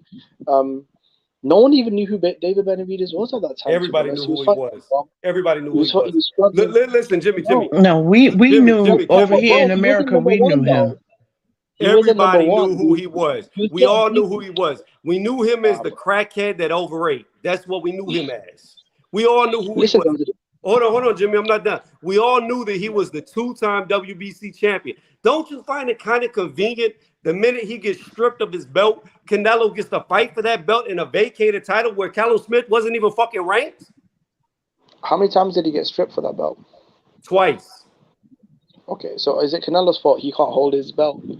I mean, at some point we got how. I mean, you know what I'm saying? The guy's losing his belt every other day. Like, my thing is this The though. point is still going over your head. No, no. When Canelo, after he was done with the legal situation, because that tied him up for I think 14 months, right? With Golden Boy, when he wanted to, remember he signed a 5-year deal with Golden Boy, and then he wanted to break out of it, and then he went to court, and then he appealed it, and there was this massive mess for like 1.5 years. As soon as he became free, as the franchise champion, he was allowed to activate, because at 160 he was a franchise champion, right? So that gave him the power to Yeah. fight for any vacant title in any Yes, division. Jimmy, pause. When he was the Yep. franchise champion, Benavidez was Yep. the champion. He was the real Mm. champion at 168. It wasn't until he got stripped the second time the belt was put up for But not vacation, but it was vacated against Smith. Okay, so my thing is this though. At that time, right? Why was Benavidez had a killer plan? Both guys had a belt. Both guys were undefeated. This is the same Benavidez that looked like complete dog shit against Ronald Graville, getting bounced off the floor, pushing the wire to a split decision. Caleb Plant just beat the fuck out Katagi or whatever the fuck his name is. To me, it was a coin flip. You had two Americans Jimmy, in let the me ask belt. you a question. Let me ask you a Good. question. Because with enough time, you're gonna see the truth. What happened to I mean, Caleb? I don't Hold on, know, hold on, bro. hold I on, mean, did Jimmy. you Hold watch the on, Plant fight? Jimmy. Hold on. We're gonna run with Did that. you watch the Plant fight? We're gonna run with that with Caleb Plant. We're gonna run with Plant. What happened whenever Plant got in there with Benavidez? Both guys had a good fight, man. There was Caleb no Plant good was. fight. That motherfucker got Oh, dominated. He got bro, he was making dominated. a fool of it. Bro, 6 rounds. He was laughing at Benavidez in the first 6 rounds, and Benavidez was He tripping over did. his feet. Bro, he was getting out jabbed by Caleb. Jimmy. He did good for 4 rounds and lost every round after that. No, I mean, a lot of people had it 5-1 after 6. So He did good for 4 rounds and lost every round after that and got that ass stopped. okay, who won the final But round? Who won the final round? but I Who will won the say final round? with Jimmy, I will say like No, Tony. Who won the final round? Who just go round 12 for? Okay. Who cares? He won the final No, well, round. bro. I mean, if it's a 7-5 fight, right? Which, in my opinion, it was, It, right? I mean, no. I don't remember him dropping Plant. He got I outclassed, remember. man. You could tell Oh, Benavidez was bro, the better outclass. boxer. Come on, bro. Tripping over his feet, getting his jab, Who face won? Who jab. won, Jimmy? Who won definitively? Well, I, mean, I don't know about definitively, but he won the fight, bro. It was close. Tony, let me ask you this though. A question for you, Tony. Like based on what you saw Canelo, in that fight, would you, Canelo stomped on Jimmy? him, bro. Can I ask a question, Jimmy? Hold on, Go ahead, bro. Tony. A question like based on what you saw in the Caleb Plant fight from David, will you call him a Mexican monster? No, I won't call him that. Oh, okay, that's all. I mean, because I would say at least Canelo was able to stop Caleb and drop him while David didn't. So, you know, Dropped him twice, there's stopped that. him. There's Wasn't that. getting his So, head jabbed off. Bro, he wasn't getting outboxed for 3 rounds in a row. And with his daddy screaming, David, you gotta turn it up. Come on, bro. He ain't no fucking monster, bro. yeah, we said he's not. So, I Bro, he don't was never see. number. Okay, Hold on, hold can on, you show hold on. me proof? He was number one. I'm He was still never trying number to one. understand. I'm still trying to understand Yeah. how Smith was higher ranked than Benavidez when Benavidez had the belt. Because if we Well, go back and we look, hold on, if we go back and we look, I bet you while Benavidez was the champion, before he was stripped, he was ranked higher than Smith. I guarantee it. that's impossible, I should tell you what. Smith only had one belt. What was it? The WBA? yeah, that's it. Yeah. No, he also had he had 2. He had the WBA. He had And he one. had the ring. He had He one. had the ring title too, but technically he had just one. So he did have the ring too. So yeah. He had The one. ring is the symbol. He The had ring one champion belt. is always the number. The He ring had champion is one always the belt. number. He had Okay, one belt. Benavidez had one belt. Just like Benavidez, yeah. The only difference is he held on to his belt. The only difference is he won the tournament. The only Yeah, difference is he had the the ring only difference championship. is he got his ass whooped by John Ryder and got a gifted win. Well, I mean, he looked better than Ronald That's Graville your when number Ronald one Graville guy. was bouncing Benavidez on the floor. Yeah, Ronald that Graville, Ronald bro, John Ryder would put Graville Ronald and Graville. Benavidez Ronald fight was Graville. really good to me. I John think one Ryder of would them put he got. Ronald Graville in the graveyard, man. John Ryder would put Ronald Graville in the graveyard, bro. Like that's a come on, man. That's not even a fight, bro. Bruh. All I know, I mean, you talking about he was so young then, but I don't know. look, man, all I know is this. Canelo was so scared of Benavidez, he said, I know, I never fight Mexican. I not like fight Mexican. Bro, what about the theory though? What about the theory that Benavidez started dropping the belt when he heard Canelo was moving up? Some people are saying that as well. Get the fuck out of here. Benavidez didn't want that smoke. I mean, I Yeah, don't know, bro. He keeps dropping it, bro. the guy who's been calling him out from day one was dropping the belt, not to fight him. What I mean, if he's calling Canelo out, why sign a 3-fight? Jimmy. What happened with Andrade? Why wouldn't Canelo fight him? Andrade was not the number one guy in the division, bro. I just told you Erislandy Lara was. You can pull up the Lara articles. was not. Lara was not the number one guy. There's no way. The long reigning champion. Hold on. Andrade had a title way longer than Lara. No, he didn't. Yes, he did. He had the title longer than Lara. He was a reigning champion. When Canelo fought Lara, he was a reigning champion. Listen, when he won the belt. No. When he won the belt, Demetrius Andrade, he held on to it for I think one fight, and then whatever issues he had with the Rock Nation, he disappeared for like 2 years. I remember he won the belt from Matarosian, and then he defended it against some British dude, and then that was it. Demetrius Andrade wasn't the number one guy. I I think remember. he got stripped, right? Yeah, he was out of the ring for like 2 years. Yeah. I What remember Demetrius. happened? Why did he get stripped? Well, apparently he signed a deal with Rock Nation, and they were having issues with the legal contract. That's why he went to the zone right after that. Erzlan Oh Laura, I remember yeah. him. He beat the shit out of Austin Trout, and everyone was saying, that this guy was the boogeyman, Cuban southpaw. Um, I mean, I remember back then. I mean, Andre, yeah, that's a good fight. Yeah, Lara was the truth. That's to me. I always wanted to see Lara back then and Andrade. I thought that was a great fight. Yeah, she beat Andre twice in the amateurs as well. Yeah. Yeah. I don't know. It's just fights that we never got that we always wanted. So Golovkin wasn't the number one middleweight, the long reigning unified champion. Yeah, and Undefeated. Canelo should have lost to him. He should. No, That's no, I brought that up. Triple G was the number one middleweight, and he beat Canelo. No, I'm talking about the second fight though, not the first fight. In the second fight, it was a draw at best. Oh, bro, it was a draw, bro. Come on, you had Abel Sanchez screaming you're losing the fight. I disagree because Abel Sanchez even came out and said they lost the fight. I think Andre Ward, Roy Jones, the Charlos, all the fighters that were interviewing, they all thought Canelo won the fight. I thought he won the fight, bro. I mean, he was pushing the action, he was landing the bigger shots.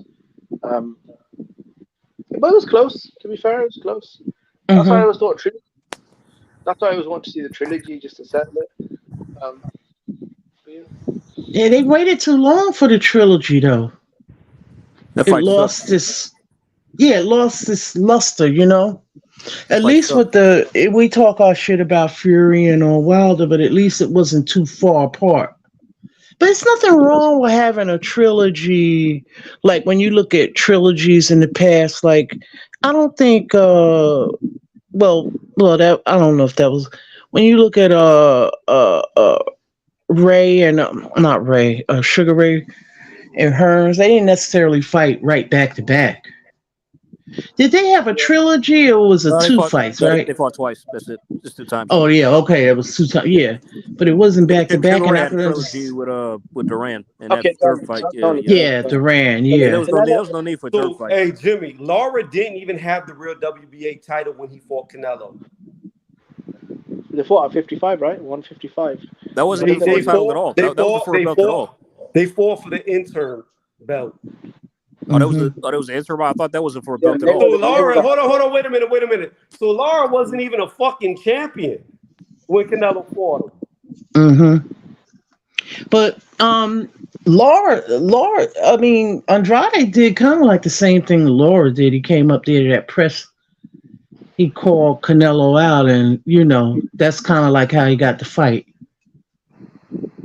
I think that was a different Canelo. In fact, Jimmy, hold on, Jimmy. No, Jimmy, because you said that Andrade wasn't a champion before, and I just want to bring this up. So when Canelo fought Lara, it wasn't for a real title, so there was no belt on the line, right? He fought. Hold on. He fought Canelo in 2014. Andrade had the real belt in 2013. So how was he not already a champion, Jimmy? Because Canelo was fighting Floyd Mayweather in 2013. I mean, a unification, which he lost. And then when he came back at that time, Erzlan Lara was the number one guy. Remember, Ring Magazine had him number one. Okay, hold on. Let me say this again. In 2013, November, okay, Andrade won the WBO title. Lara never had the real belt. What belt did he have though? Mayweather he had the WBA, right? The WBA interim belt. Okay. The same shit. Hold on. The same shit that Dillian White had with the WBC. That's the belt that Lara had. He wasn't even a real champion at the time when Canelo fought him. Meanwhile, who you said wasn't a real champion, Andrade was the WBO real champion. No, I never said he wasn't a champion. He won a legitimate world title, Demetrius Andrade. He was one of the top 5 guys. But at that So time, he so had so a. how was Lara ranked number one when he didn't even have a title? Well, if you put up the Ring Magazine's rankings in 2014, heading into that I'm fight, just I asking, do, when have we no, ever I do seen remember. No, a guy without a title ranked number one? well, Mayweather was number one because he beat Canelo and he had two of the Politics. belts. He had two of the belts, right? No, well, with resume as well. I mean, Erislandy Lara, if you look at his overall career, at 54, he's fought more. He's won more world titles. Erislandy Lara went on to become unified We're champion after talking about losing to Canelo. 2013. We're talking about 2013. Now what's going on to do? We're talking about in 2013 when Canelo was there at 154. No, We're no, talking about 2014. 20. Hold on. We're talking about 2013. We're not talking about what he went on to do. We're talking Hmm. about when Lara didn't have a real title and Andrade already had a real title. That's what we're talking about. But they So fought in 2014. I'm again going to ask the question: how was June. Lara ranked number one when he didn't even have Hmm. a belt? What made Andrade What's number one? Because there were several guys with belts, right? Mayweather had a belt. Lara had a belt. Carlos Molina had a belt. There were a lot of guys with belts. I mean, the Lara division was a didn't bit. have a belt. He was the interim champion, which isn't a real belt. Didn't he have the regular title though? I thought he beat Austin. That's like saying that Mario Barrios was a real champion in 140 when Josh Taylor had the super. I think at that time Canelo and Lara were the top two fighters. I'm pretty sure it was though, because at that time when they were talking about the Canelo Lara fight, everyone had Canelo and Lara number one and number two. Your top fighters are always going to be your champions. well, I mean, I Tony, mean, but who had guys with belts? Let's be real. Andrade, love him or hate him, he's always been the bridesmaid and never the bride. Yep, I and just hate to say it. he would have beat Canelo at any point in time in his career. Okay, Canelo okay, knew it. but let's keep it simple, right? Instead of tearing apart Canel's resume, right? Because it's subjective, right? Because at that time, 54 was scattered. There was no consensus number one. I know some people thought Lara was the top dog. Some people say Andrade. Some people Right. say Carlos. I mean, there was a lot. Who has a better resume right now in boxing than Canelo? And that's all the question is. But If he's that's not not the what lead I'm looking fighter, at. Listen to me. yeah. Canelo has had the ability to move the way he wants to move. He doesn't have to worry about mandatories. He can fight whoever he's wanted to fight. Ever since he fought Mayweather, he could do whatever he wanted to do, and they've always Yep. protected him. They've always protected him to let him move the way he wants to move. The But fact then of the those matter guys is that are this. gangsters, Hold why on. have they got dropped? Again, Jimmy. The fact of the matter is this: when you look at all-time greats, Yep. they beat the Mm, best guys out there. They beat the best. Muhammad Ali, he beat George Foreman. He beat the best mm, guy out there. mm. Mike Tyson became Yeah. undisputed, beat everybody, whether you want to say Sonny it was Liston. Spence. Well, So yeah, the Sonny only guy, Liston too. Hold on. yeah, Jimmy, my point is this. When you look at mm, all these greats, they always beat the best guy of the division they was in. When you look at mm. Canelo, he ran from Andrade at 154, who's arguably the best of the division. When you look Well, at that was when you look at the creator weight with Mayweather, he got his ass whooped. The best guy of okay. the division. When you look at 160, he got a robbery draw in a fight. He got his ass whooped against Triple G.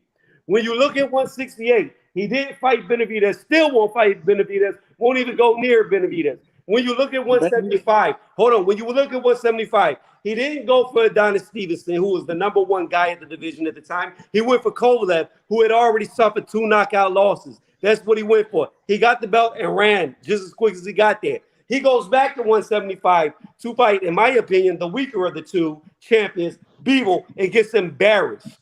When you put this guy in there with the best of divisions, he doesn't look that good. no, bro. I think at the end of the day, right, when you jump from middleweight all the way to light heavyweight, that's two full weight The classes, right? point is still You fought, going over your head, no, my no, no, dude. no. I'm saying, It's yeah, being but I'm not lost saying on he you. beat the number one guy. No, no, no. I'm not saying Kovalev was the number one guy though at the division, right? Because at that time, Vodzik just put Adonis Stevenson in a coma, right? So I think he was number one. And then you had Beterbiev who had a belt and was a champion, and you had Kovalev. Between the three, it was like, anyone's coin flip, right? Kovalev, a lot of people did think, okay, he's on the slide, but from middleweight, bro, and he No, just arrived at nobody, middleweight. nobody, no, nobody thought he was on the slide. Everybody knew he was on the slide. He damn near got knocked out by Anthony Yard in the fight prior to fighting Canelo. He got knocked out by Alida Alvarez, who isn't even a good fighter. And then he got knocked out by Andre Ward before that. The dude was nowhere near what he used to be. Okay, so what were the two fights before he fought Canelo? He beat the living shit out of Alida Alvarez in the rematch, and he put Anthony Yard, an undefeated Anthony Yard, to sleep. He was on decent form, and he was a world champion. Because you say he got knocked out by Alida Alvarez, right? But you don't bring up that 6 months later he humiliated and schooled Alida Alvarez in the rematch, right? He Alida did, Alvarez but this was is like, what you're missing, and Jimmy. then he knocked Anthony Yard out Jimmy. cold, undefeated Yard. I got Knocked him you. out cold. But Jimmy, here's the fact that you can't get past, you can't see it. It's escaping you. Yes, he came back and beat Alida Alvarez. He did. I give you that. However, if it was the same Kovalev from the past, he would have never lost to a guy like Alida Alvarez. The dude was never good. No, he was an okay, like a top 10 dude. Like he was just, you're right. He wasn't anything special. He was like a top 10 contender. And he pulled off a big upset. But in the rematch, I mean, come on, you saw him. Kovalev was about 10 levels above him, right? But like I said, bro, I don't give him credit for beating a prime Kovalev, because I think, look, Kovalev was older, but he was still one of the biggest punchers in the sport. He was still one of the top champions. And if it was easy, bro, I'm telling you, guys like Charlo, guys like Andrade, bro, they would have greater legacies right now. Instead of fighting bum number 30 and bum number Well, 40. Charlo hasn't fought in like 2-3 years, so I don't even know why I bring him up. Which Charlo? Juan Montiel said big him one. to No, not Charlo, sorry, Benavidez, right? Sorry, Benavidez would have fought Bivol. He would have fought Kovalev. Bro, fighting Bivol and Kovalev are light heavyweight. Even though if you think Better BF is better, which for me, I like him the best. Can he beat Bivol? That's yet to be seen.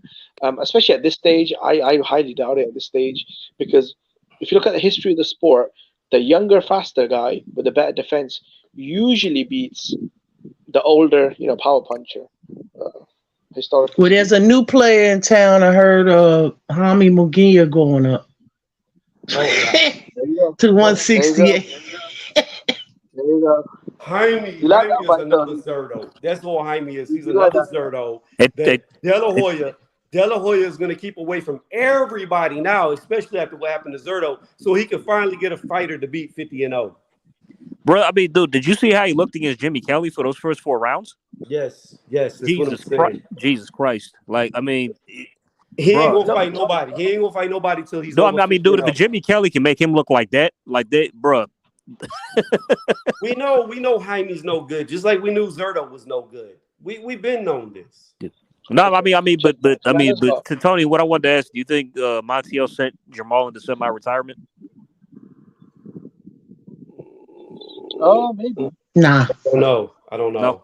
Okay. I think Jamal got some personal issues going on, and he's just trying to come back from them. But he still, Jamal still didn't like. Oh, go ahead, Lisa. He didn't really like move the needle at 160, because he was on. Everybody was on the zone at that time, and he just, I don't know what's going on with him. Yeah, and he just been. You know what's crazy though is like he's been suffering from injuries for like 2-3 years, and now here it is, Lil Charlo. He keeps getting injured and can't fight Tim Tszyu. Yeah. I mean, but Jamal's holding that belt hostage. So you know what's crazy? I said, gosh, I was over on Black's channel like 2-3 years ago talking about how I thought Tim Tszyu would be able to beat Charlo, and they all called me crazy. And then look at what he just did to Tony. And it's sad for Tony out there. It's sad. Okay. But look at what he just did to him. Yep. Do you know what's funny, Tony? Right. If you look at Canelo's resume, he's fought 5 Hall of Famers and he's 4-1. That's a better track record than anyone right now in boxing. Who else can say they've got 5 Hall of Famers on their resume? Who's that? Canelo. He got 70-something fights, right? Yeah. 60-something. So of course. Exactly. So he's got obviously Floyd Mayweather obviously lost that fight. But then he's got Miguel Cotto, he's got Shane Mosley, Triple G, and Sergey Kovalev. I mean, all 5 of those guys were right. And you know what? All 5 of those guys were at the end of their career. If Shane was past it, He lost to Floyd. He lost the first fight to Golovkin, and who else? Oh, he didn't lose the Kovalev. first fight to Golovkin. It Kovalev. was a Yeah, draw. Kovalev was past it. It, So it, it was a draw, but we all know he lost the fight. We all know Well, I'm he looking lost the for. fight. Well, I mean, history books disagree with you, so it was a draw. Look, I I'm don't look. give a You know, fuck. I've seen a lot of robberies in boxing. I made videos over several of them. you well, know, I mean, a Tony. lot of people thought Wait, Jimmy, hold on, Ali wait. never It's beat funny. Norton. So. You know, it's funny. The more and more we broach Canelo, the more I want him to lose to John Ryder next month. I hope he loses to John Ryder. You know why I Damn. hope? You know why I hope he loses to John Ryder? No, Because of I all should the do as well. Canelo Should tell you what. fans. Canelo fans make me not like Canelo. Canelo's done nothing to me. I don't have nothing against Canelo, but I hate Canelo fans because Canelo fans can't admit the fact that this dude has really ducked a lot of people. No, in my opinion, everyone has ducked someone. If you want to bring it up, right? A lot of people think Muhammad Ali never beat Ken Norton. A lot of people think Pacquiao never beat Marquez. A lot of people think, But did they duck those But fighters? they Did they fought duck those him. They fighters? But fought they him. They fought didn't him duck those though. fighters. They fought those fighters. No, no, no. They Like, what fought the- him. What are you talking about ducking? Those were fights that happened. Yeah, they Them fought those dudes was guys. built different. No, no, no. I'm talking about. You guys are so trigger happy, man. I'm talking about the Golovkin fight, right? So even if you thought you Look, were Jimmy. Here's the problem. Here's the Andrade, problem no with one's how I gonna look at remember it. Andrade. Do you guys remember Demetrius? Canelo? Who the fuck is Demetrius Andrade, bro? What has he done with his career? It doesn't matter. Who cares? He's a so what? So what? He's scared. He's a He fighter. pulled out. He was He one of the pulled out. top Jimmy, let fighters. me do this. Let me do this right now. Hold on. Let me Stop do this putting right that now, man Jimmy. down. No. I got you, Lisa. I'm gonna do it right now with a current undisputed champion. I heard the same shit because Demetrius Andre and Devin Haney were compared to each other. Devin Haney was in the same position. People like, who the fuck is Devin Haney? What the fuck is Devin Haney done? Who is he? Who cares if Lomachenko vacated his belt not to fight him? This dude ain't done shit. The dude's undisputed right now. You know what the difference in Devin Haney and Demetrius Andre was? The opportunity was there for Devin to rise and be great. It was never given to Demetrius Andre because he was a threat, he was dangerous, and nobody wanted to fight him. The same shit was happening with Devin. That's who he is. See, the thing about it is you can say, what the fuck have they done? But if the door's never been open for them, then it is what it is. But here's what he is. He's fucking undefeated still. Okay, and Canelo's beat about 10, 12 dudes that are undefeated. So okay, and Demetrius Andre is also a multi-division champion too, but he still won't fight him. He still won't fight Billy Joe.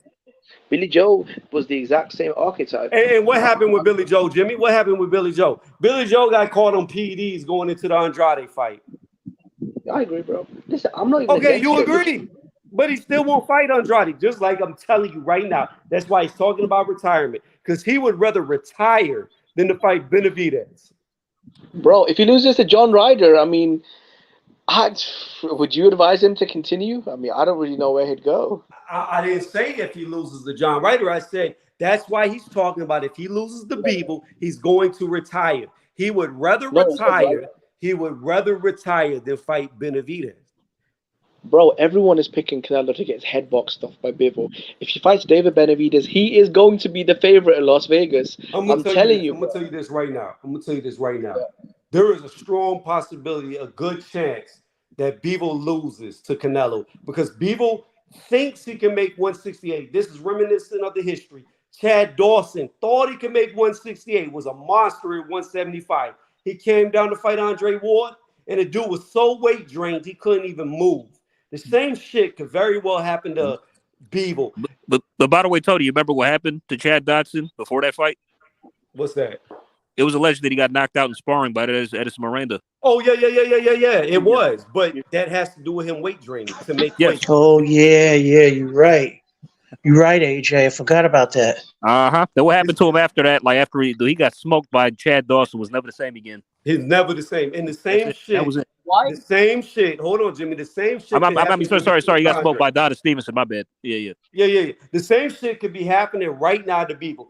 Bivol, just like Chad Dawson's like, oh, I'm a small 175-pound fighter. I'm small for the weight. I can make 168. I did it in the Amis. This is easy. And then they cut weight that they're not used to cutting. They show up and they're not the same. So there's a strong chance that Canelo beats him. And look, you're going to be right there with all the other Canelo people praising Canelo. Oh, he's this great fighter. Hold on, stop. Let me finish. He avenged his loss. He's better than Bivol. But they're going to not accept the fact that the only reason why he beat Bivol is because Bivol was weight drained. bro, if Bivol is demanding the fight at 68, Canelo's already said, Canelo don't want it. Canelo wants it at Who's the man? 175. Who's the man in the fight? 168. I'm not. No, Eddie Hearn. Eddie Hearn, Jimmy, was demanding the fight be at 168. And Beaver was on record multiple times saying, oh, I don't want to do it at 168. I'm a 175 champion. Now, all of a sudden, he's changed his story. He's changed his tune and wants to do it at 168. Jesus, I could man, have why do you sworn think years ago he said he could make 168 to fight Canelo. Watch the post-fight. Hold on. Watch the post-fight interview after he beat Canelo. And they brought it up. He said he didn't want to do it. And then Eddie Hearn jumped over on the mic talking about, oh, yeah, he could do 168.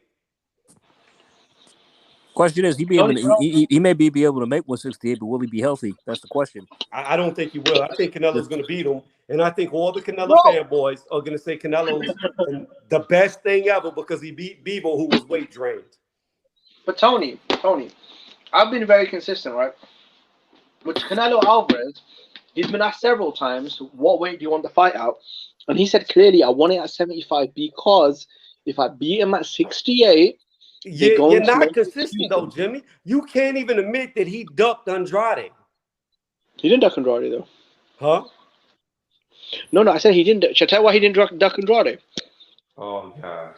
Why is he fighting? No, why is he fighting John Ryder right now? This dude ran to 175 not to fight Andrade. No, I'm asking you, why is he fighting John Ryder right now instead of Andrade? What's the reason? Because he's all of a sudden magically got a mandatory. No. But what made John Ryder and Zach Parker happen?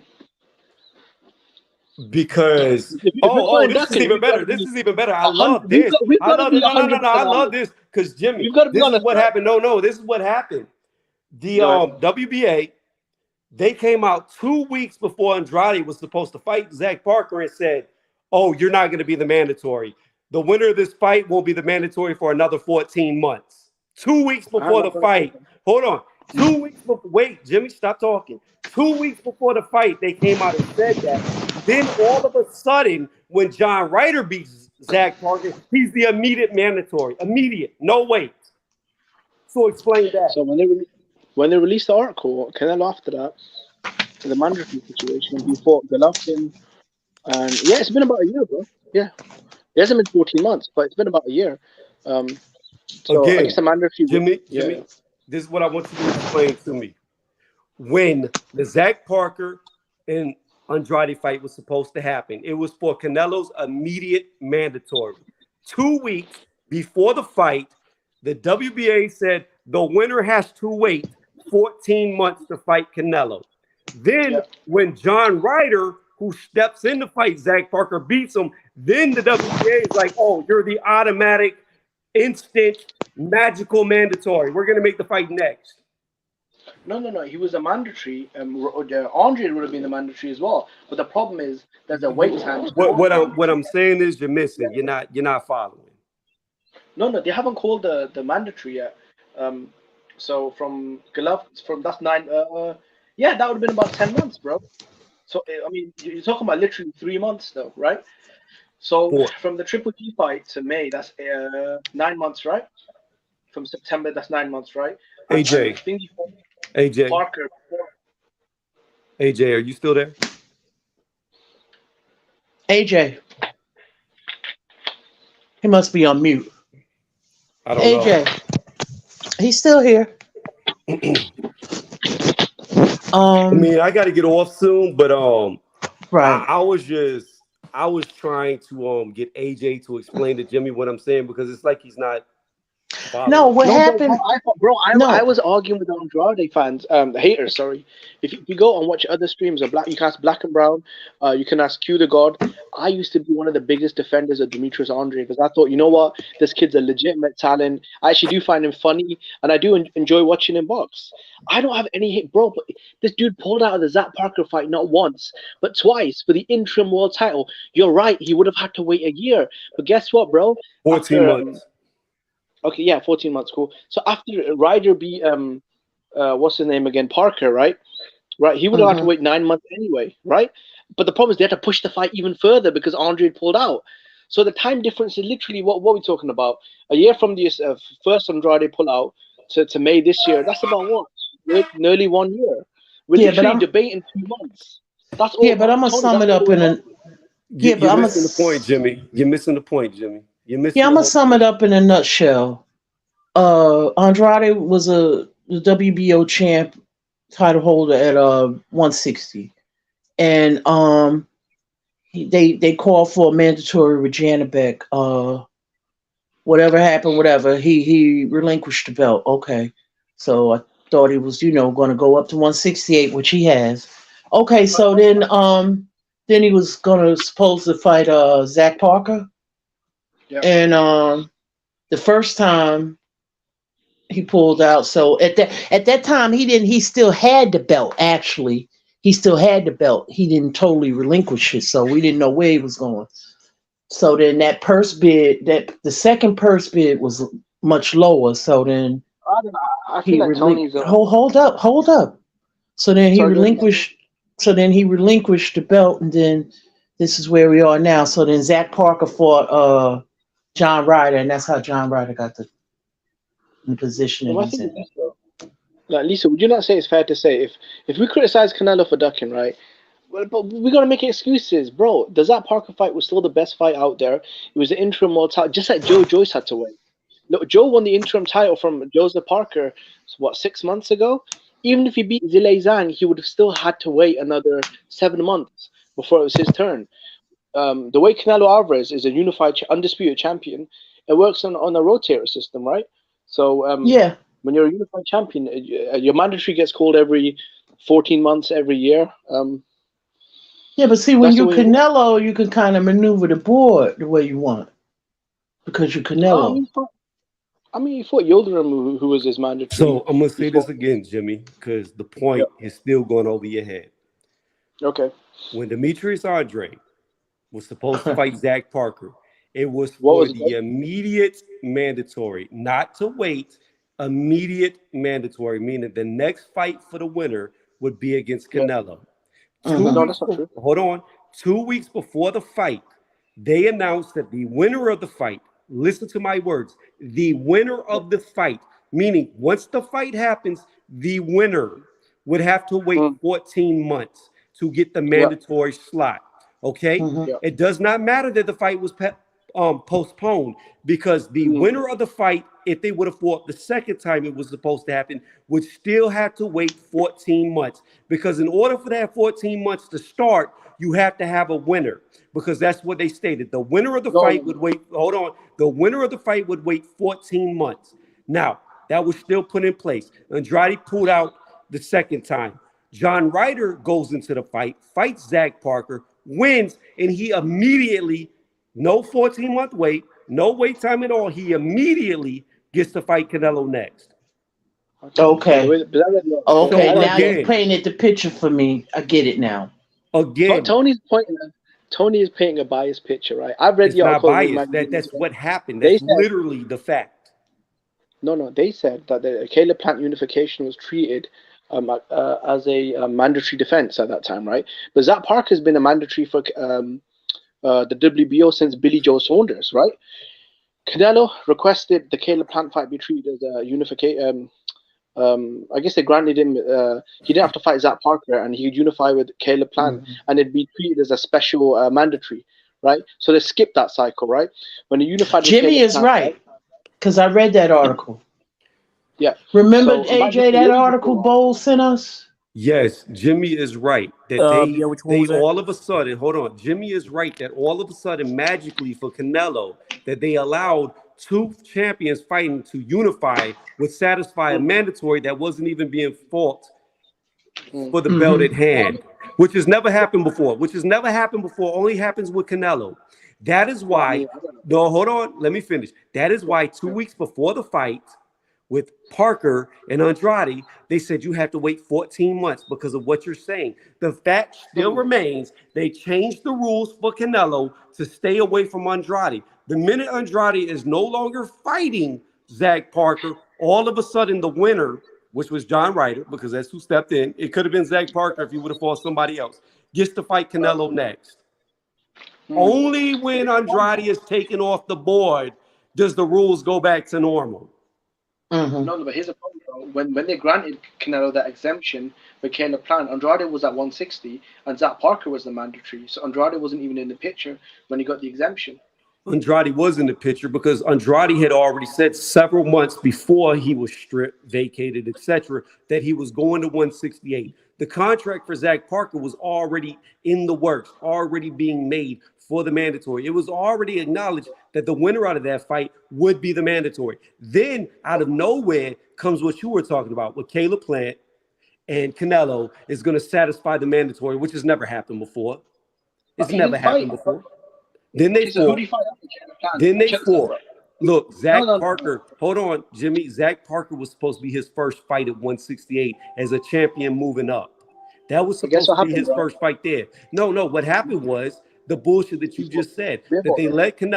they let Canelo satisfy his mandatory by fighting another champion, not an actual mandatory, but a champion in a unification bout, which doesn't satisfy your mandatories at all. Never has. Only for Canelo did it. Then they, in the meantime, flipped around and said, "Oh, Andrade, we know we promised you the immediate mandatory slot to fight Canelo next, but you're gonna have to wait 14 months." And the minute that Andrade's like, "Fuck this, I don't want to do it. I'm pulling out. I'm done." They let John Ryder come in there, fight Zach Parker, and then make an immediate match. Bro, you do realize Canelo fought 2 times after he was given that extension, right? So he fought Dimitri Bivol, and then he fought Triple G, and then he's coming back to fight John Ryder, which is about the 14-month extension that was granted, right? So the 14 months would be backtracked from the Caleb Plant fight, right? You're not, come on, bro. You're being too biased, bro.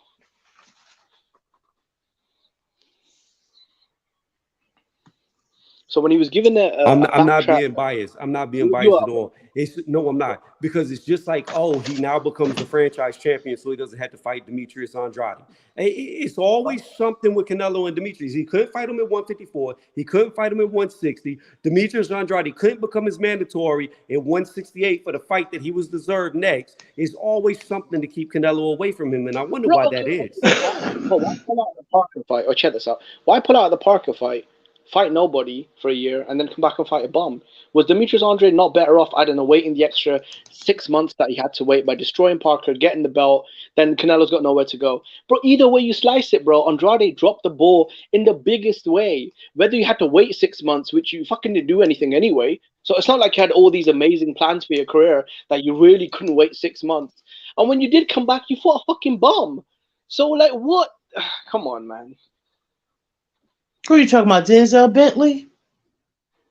No. Who was that he fought? Nicholson, I think.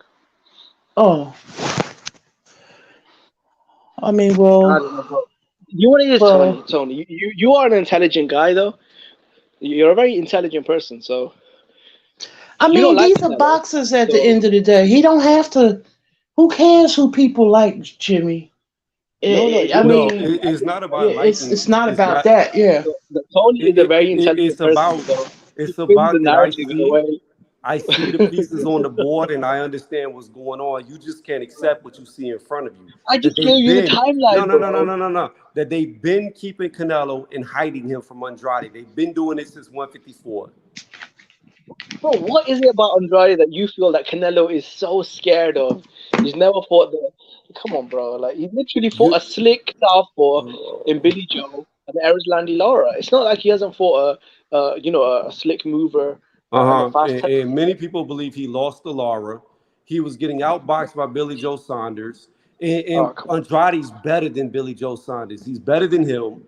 He's better than Yeah. Caleb Plant. Caleb Plant is trash. He's never been good. He should have lost to Caleb Truax. He went life or death with him. The dude's never been Lost the good. kid of Iraq.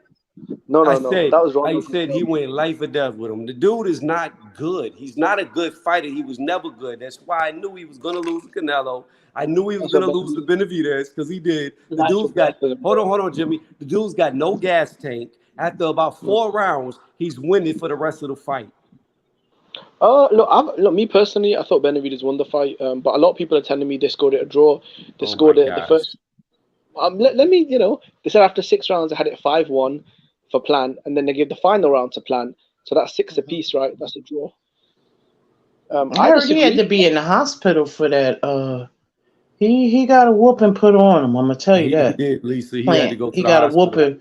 Yeah, he was in the hospital. He got a whooping put on him. I think somebody from the industry was talking about it last week. I heard it on a video. I Well, can't this remember. is Benavidez's. Isn't it funny though, Lisa? Benavidez's legacy win, his signature win, is Canelo's knockout victim. You I know mean, what's funny, I Jimmy? mean, you talking You about know who what's funny, cares? Jimmy? His This is what you I talking don't about a get. 25 Le, year old Le, man that hasn't even finished his career. Lisa, but look, it's always something. Like Jimmy, he's got it down. All these guys that Canelo gets to evade. He gets I think you should Andrade's fight no, no, Benavidez. hold on. Let me finish. First, Andrade's no good. He's no good. But clearly, hold on. Let me finish. Clearly, Canelo ducked him. Now he's ducking. Hold on. Let me finish. Now he's ducking Benavidez, and now Benavidez, oh, he hasn't done nothing. His best win is against Canelo's leftovers. It's kind of funny how like the best guys of the division, like I said, how what started all of this, he won't fight, and when he does fight him, he gets exposed. Well, I mean, come on, he's lost one fight in 10 years. Come on, Tony.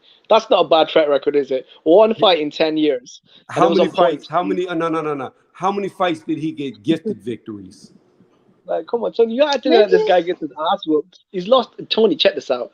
One How fight in many 10 years. gifted? You know it's bad when people make the statement you can't beat Canelo on the scorecard. You have to knock him out. Well, he just lost on the scorecards, though, didn't he? So I feel like that's.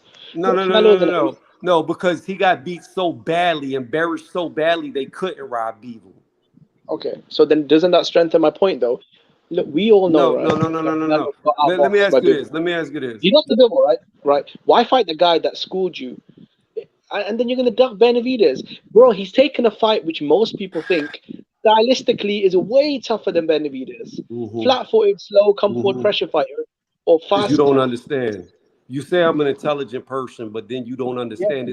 It's like you can see all the pieces, like I said, but you don't understand. Let me explain something to you, Jimmy. no, I You said know you what? are, you No, are, no, no, bro. no, no, no, Jimmy. Let me explain what you can't seem to comprehend. Look, Good.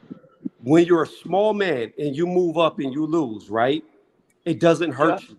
It doesn't hurt you. Why? Because you are daring to be great. You are fighting somebody that should beat you anyways. So it doesn't put a dent into your legacy. It actually builds it up. That loss actually makes your legacy look better because you dared to be great. But you know what does hurt your legacy? When you get your ass whooped against somebody your own size in your weight class.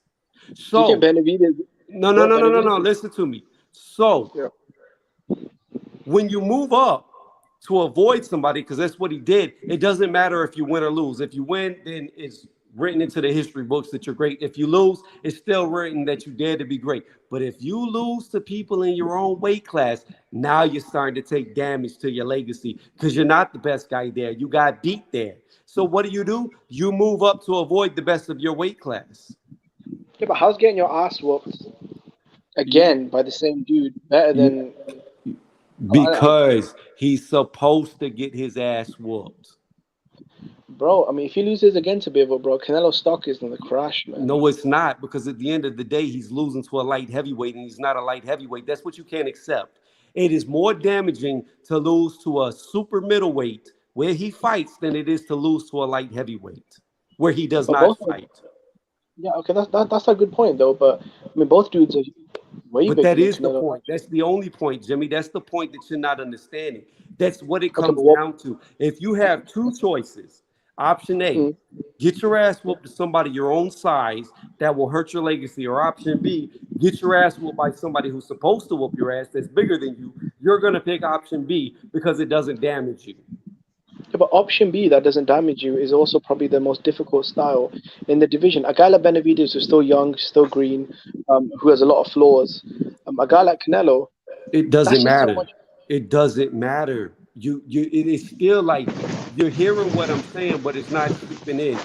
It doesn't Yeah, I get what matter. you're saying. It I doesn't get what you're matter saying. that the guy at 175 is the harder fight, because if you win or lose, excuse me, if you win, it's great. If you lose, it doesn't matter. It doesn't damage you. So you're taking Bro, the you don't harder think fight. damages Hold it? on, Jimmy. You're taking the harder fight at 175.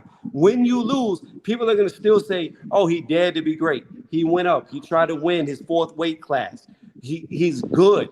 But if you lose to your peer, it affects you way worse. I get what you're saying. I get what you're saying. You're saying basically, if he jumps up, people are gonna say, "Oh, look, it was his fourth division. The guy was too big, a built-in excuse." But I have to be honest, bro. If he loses the Bivol again twice to the same dude, I think it will damage his star power, man. I don't. Twice to the same dude, bro. I don't think It that's gonna be won't. a good look. It won't because at the end of the day, if he fights Beevil at 175, he still loses to a light heavyweight. Okay, but what about Canelo saying that he's open to fight what's his name, Benavidez? That if the Bivol fight doesn't happen, that's a really good, attractive option for him. But bro, Hmm. let's say if he beats Benavidez, bro, it's no better than the win over Callum Smith, Caleb Plant, Billy Joe. Benavidez is a guy, okay, young guy, undefeated, got some hype. But bro, that's like, this isn't Jimmy, some let me massive tell you leg. something. Let me tell you something, Jimmy. The difference, the difference in Canelo and other greats. I'll bring up Floyd Mayweather, right? Yeah. Every time they said somebody could beat Floyd, he went and fought them. And every time he beat them, like Ricky Hatton, they were saying Ricky Hatton would beat him because he beat Costa Zoo. He fought Ricky Hatton, Hmm. embarrassed him.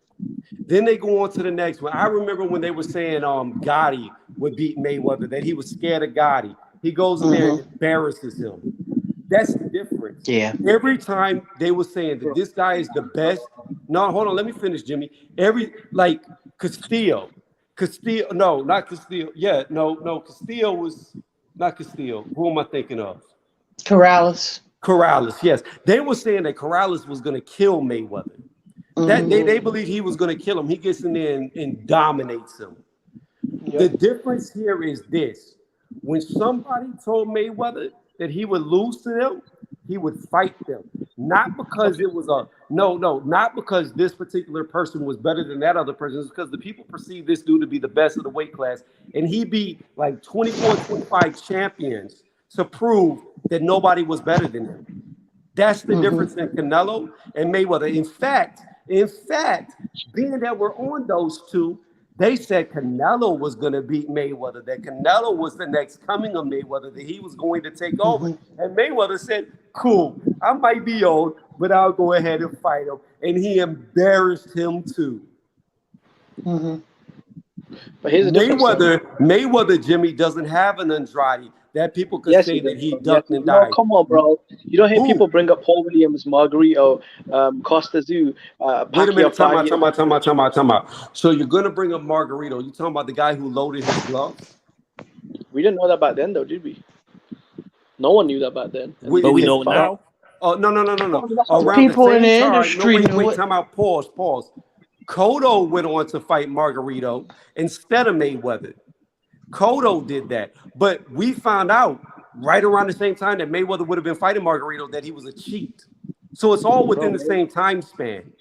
No. The top guys at welterweight were at that time Paul Williams, Antonio Margarito, and what Floyd Mayweather did.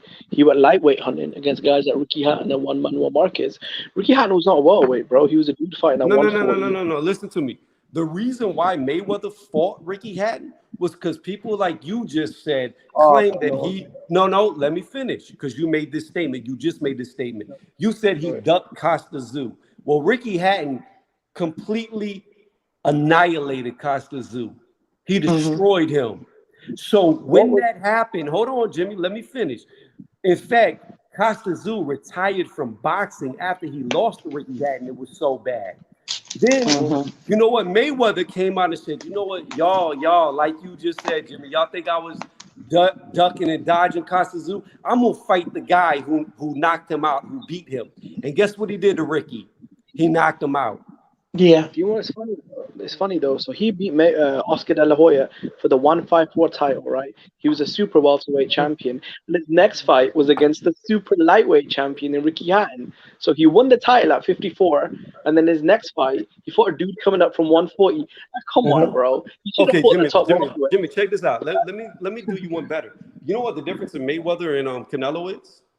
What's that? Mayweather won 5 divisions. Cool. I mean, Canelo's He career was still already, ongoing. hold on, wait. So when you talk about people like Ricky Hatton coming from 140, he started Mm. smaller than Ricky Hatton did. But we knew Mayweather was a well-established fighter at welterweight and a champion, and he won the 54 title. So if you win the 54 title, and in your next fight you fought a 140 dude, I mean, if you think that's chasing legacy, then I mean, He beat How the he fought Ricky Hatton. He fought Ricky Hatton at 147, not 154. He met him in the middle, unlike what Tank is doing with Ryan. He met him in the yeah. middle because of Mm. people like you saying that he was scared of Costa Zoo, ducked him. So he fought the guy who knocked him out.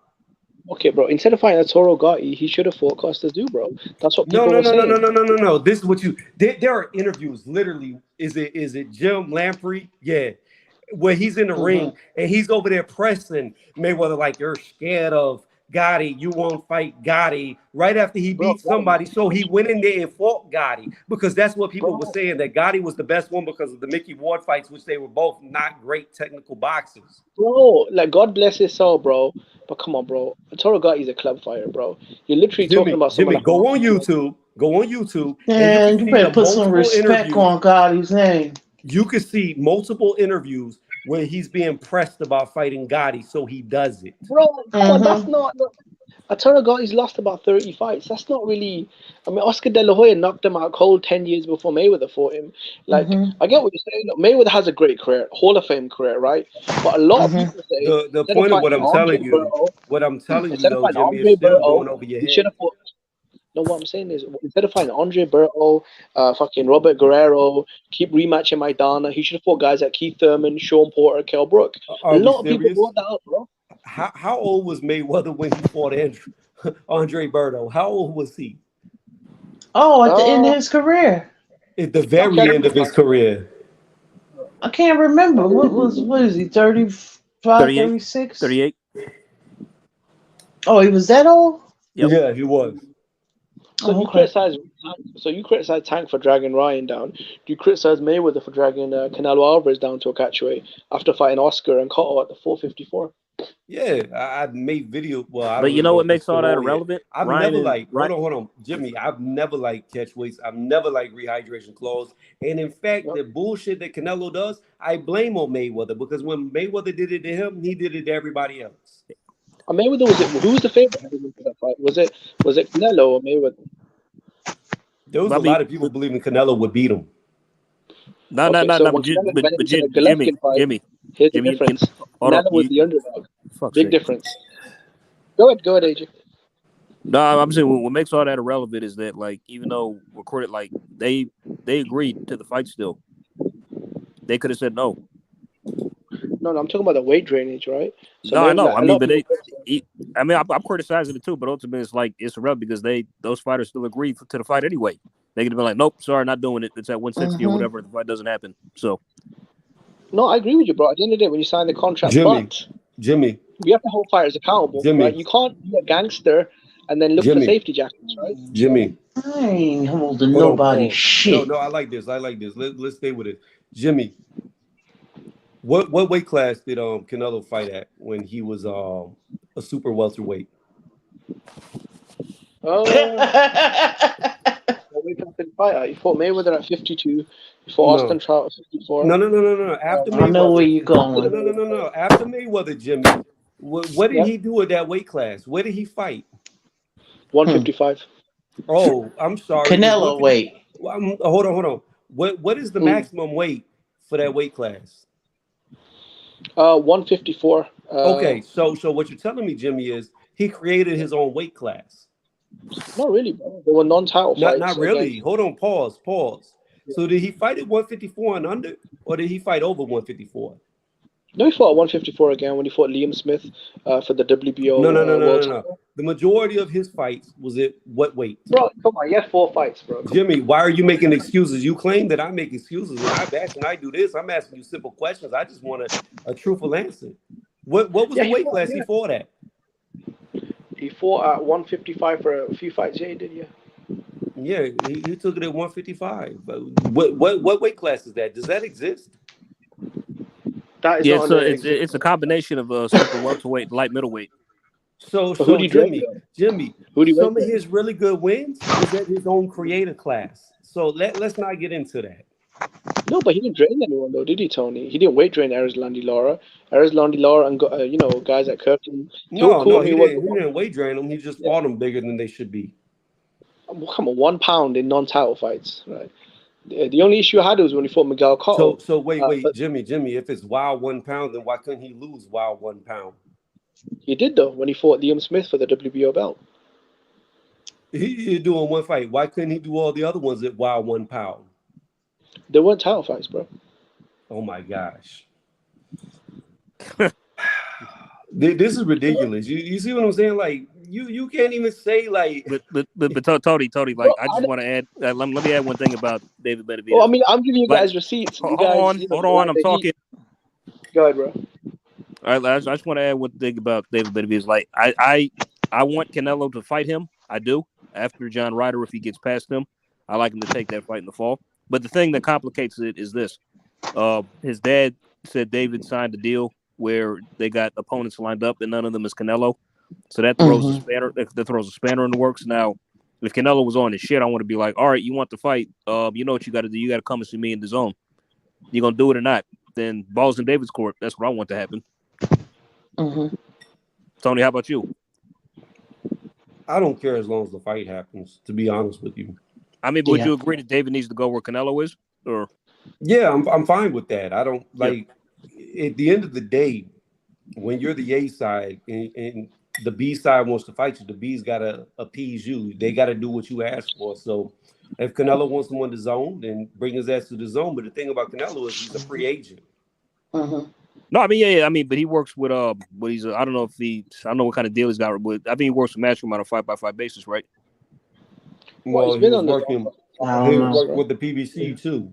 I mean, he went out. Yeah, that was just I mean, the only reason he did that was because he just wanted that last brass ring from Caleb. So if you look at then, last, but Espinosa said they're gonna bid rigorously to try to get him, to come over for David. Yeah. AJ, you make a really good point, though. AJ, you make a great point because I just realized this right now.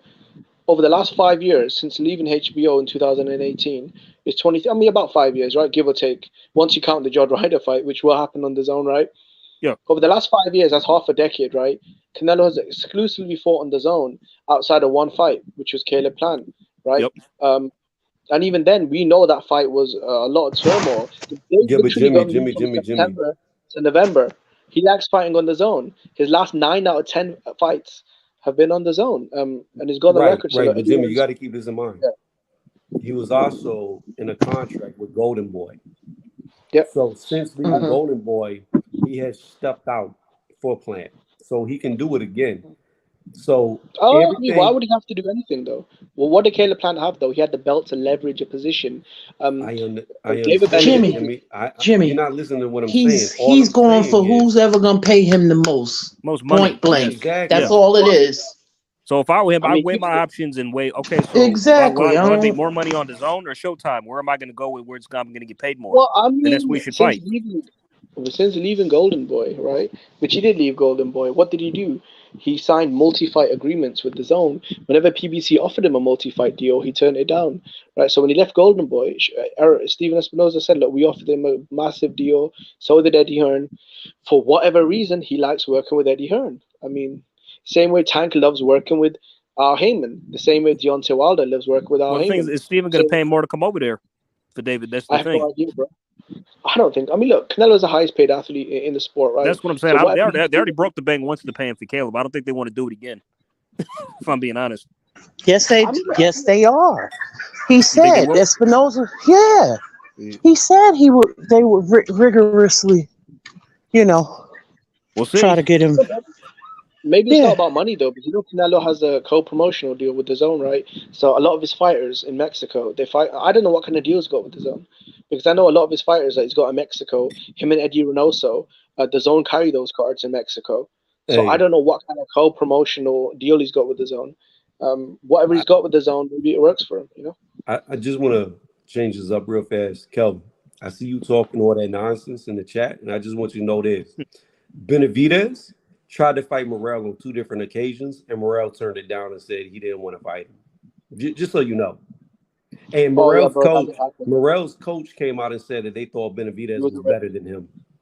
Yeah, he wasn't ready. See, bro, I can tell the truth, bro. I saw the interview. He said, look, Morrell's not ready. He's only got 5 fights. Which, look, I don't blame Ronnie.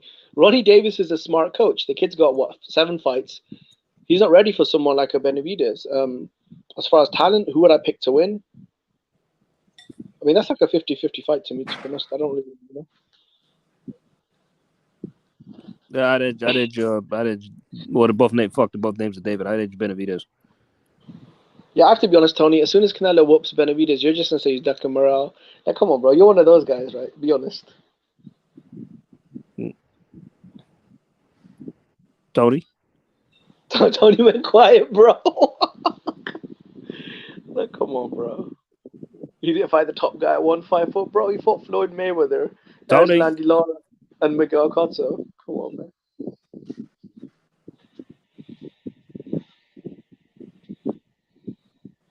Tony, are you doing? Might be doing some push-ups, you know.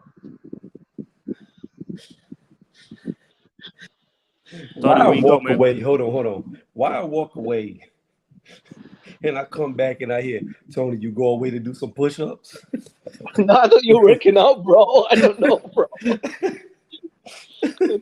He's like, let me grab a quick workout. No. He said Canelo's gonna beat Dave Benavidez. Then you're gonna be saying like, oh, yep, he's a hype Joe. What'd you say, Jimmy? Sorry. No. He said he's the bro. Be honest, Tony. Keep it a buck, bro. If Canelo Alves destroys Benavidez, which he will do, he'll beat the fucking brakes off of him. You're just gonna say Canelo's Declan Morale, bro. Like, come on. No, man. I'm not. Yeah, but y'all. But I'm saying, part of that deal is, see, he's signed to, what's his name? Lekovich? What's his name? Lukowicz, Samson Lukowicz. Yeah. That's who his deal is with. Now I don't know Yeah. his advisor and all of that, but it's still so I don't know if he, I don't know how This is that's. promoter. Yeah, Yes. I don't know how that's gonna work out. Yeah. So Look, Jimmy, to Canelo doesn't answer your really have. question, to answer what you said, here's the deal. Yeah. No, I will not say Canelo's ducking Morel. That's stupid. Morel was never a champion. Number two, if you were to ask me who I think will win the fight, I think Canelo beats Benavidez pretty easily because stylistically, Benavidez is everything Canelo wants. He's a come Okay. forward pressure fighter without a lot of pop. He normally gets you out of there by wearing you down, and it's perfect for a Mhm. counterpuncher because he throws a lot of shots, which means he's open for a majority of the That's a good fight. counter punch. But Thank you. So you're Mhm. admitting regardless, Canelo hold taking on, the hold on, harder hold on, fight. Jimmy, let me finish. That's it. Regardless of who I feel will win the fight, doesn't take away from the fact that Canelo is ducking him. How can you duck him if he's already fought all the champions at 168? He fought Caleb Plant, Callum, and Billy Joe back Because to I back. don't give a fuck about Callum Smith. I don't give a fuck about that fake WBC belt around his waist. The real WBC champion is and has always been David Benavidez. And with every fight that he fights, he's proving more and more why he's the real uncrowned champion of that WBC title that should still be around his waist. Bro, see, I would agree with you, and I'd sympathize with you if he lost the belt once, but he lost it twice. So, I It mean, and doesn't now he's matter. getting okay, but I mean, look, he's getting a third shot at the same belt Jimmy, in Jimmy, 3 years. I mean, that's a good track Jimmy, in record. the history of boxing, and Lisa or AJ can correct me, and you can correct me if I'm wrong. Yep. Every champion I ever think of, here's what happens. When they bust weight or whatever happens, right? They'll fight that fight. The fight still goes on, okay? But if they win, they don't win the title. If the challenger wins, they get the belt. However, if the champion wins who was stripped, guess what happens in the next fight for that title? The champion, the ex-champion, gets to fight for that title again. Yeah. Should I tell you what the problem was? And I'll tell you what happened here. When he lost the belt the first time, I think was it Darrell that won the belt, right? So then he beat Darrell. The second time it became vacant, Yildirim, who'd been Benavidez' mandatory for I think over a year. This is way before Canelo. I mean, Canelo was still in court with Golden Boy when they were going back and forth over the 5 year contract they You had. talking about Yildirim, the guy that lost to Durrell?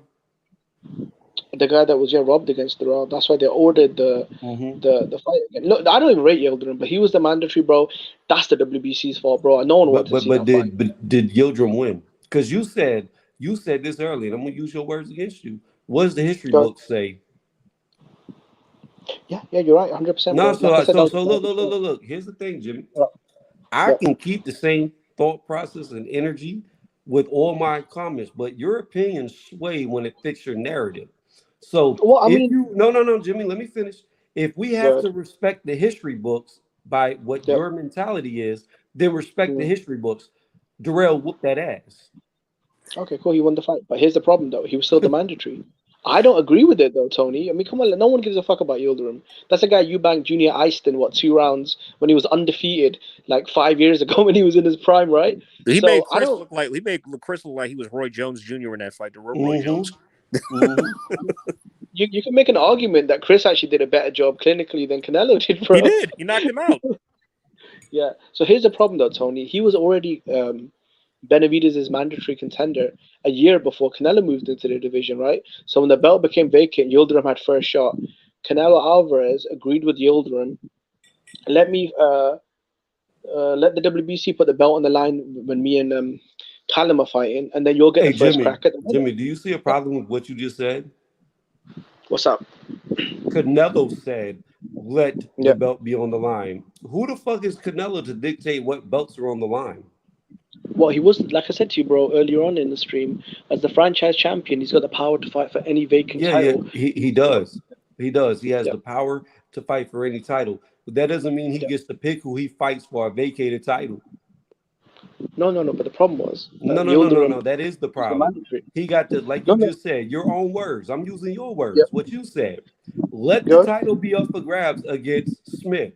So he got Yeah. not only did he have a creative belt that never existed in the history of boxing, so he could stay away from Andrade. Not only did he have a creative belt, but on top of that, he got to pick who he fought for the vacated title. No, no, no. He agreed to fight No, no, no, no, no. You as a just said franchise he agreed champion. with Yildirim. Look, the Callum Smith fight was. Do you remember when the poster first came out? Did it have the WBC on it? Because Jimmy, I'm using your words. no, no, they are my words, but you're not putting them in the context though, the No, right I did put context, him right? in the context. You said he agreed with Yildirim that let me No, fight with for the this WBC. vacated title against Smith, and then I'll fight you. So he agreed, right? If the WBC put the title on the line against Callum Smith, Right? who Canelo had already signed to Mm-hmm. fight, Mm-hmm. that he'd fight Yildirim in his next fight, who he would have to fight for the belt anyway. Again, Jimmy, Yeah, again, I must ask by your own words, who is he to yeah. dictate to say if the belt is on the line for this fight against this fighter, then I'll do this? Well, the WBC, Canelo and Yildirim, all their teams sat together and said whoever wins, whether if Callum went in there and knocked Canelo out cold, he would have to fight Yildirim. Yildirim said, "I want next in line for the belt," right? And he agreed that they could fight for the belt if he gets a crack at the. For him, it was a sweet deal, bro. He was gonna fight for the belt regardless, whether it was in December or 2 months later in February. Now, come on, there's no way you said okay. So check this out. You're saying you'd rather see Canelo versus Yildirim than Canelo versus Callum Smith in December. Come on, bro. Now, that's the way you know. Canelo fought both of them in 3 months. Kelvin, you can say what you want. Hold on, Jimmy. You can say what you want, but I'm Yeah. sorry. I don't care. I'm not like Jimmy. I call it straight down the line how it is. All Rashidi right, Ellis bro. If you beat. say so. Hold on. Rashidi Ellis beat Villa. Villa might have got the robbery win so they could hide Boots from Rashidi because, I mean, we already saw Karen expose Boots. He exposed him badly. So Mhm. Rashidi would have done exactly what I said he'd do to Boots. He danced around him and beat him easily. Plus, his dad exposed him as well. Remember what he said, Tony? No, I don't. No, I mean, with Boots' dad, he said that they got the offer to Black Prime to fight Bud, but they turned that down because they weren't loyal to Showtime. Oh shit. Yeah, yeah. But yeah, Oh I'm man. sorry. I'm sorry. I don't Yeah. care what nobody says. Rashidi Ellis was robbed against Villa. Villa got beat the whole entire fucking fight. Right. Yeah, but my thing is this though, bro. If the WBC say that it was a controversial decision and he needs to be installed as the mandatory again, I'm not being a. I'm not contradicting myself. No, no, They no, put no, him no, in no, the. Jimmy. The fact of the matter is this. I don't care about Yeah, Yildirim. Yildirim, fine, yeah. whatever. Yildirim should have been fighting Benavidez for that vacated title. And the winner out Mm. of that should have been fighting the winner out of Smith and Canelo. That's I how agree it with should that. have went. That's how But history the power says of the it would franchise, go. though. No. No, but the That's power of the I mean, franchise. Jimmy. That's how Yeah. history in boxing says it does go.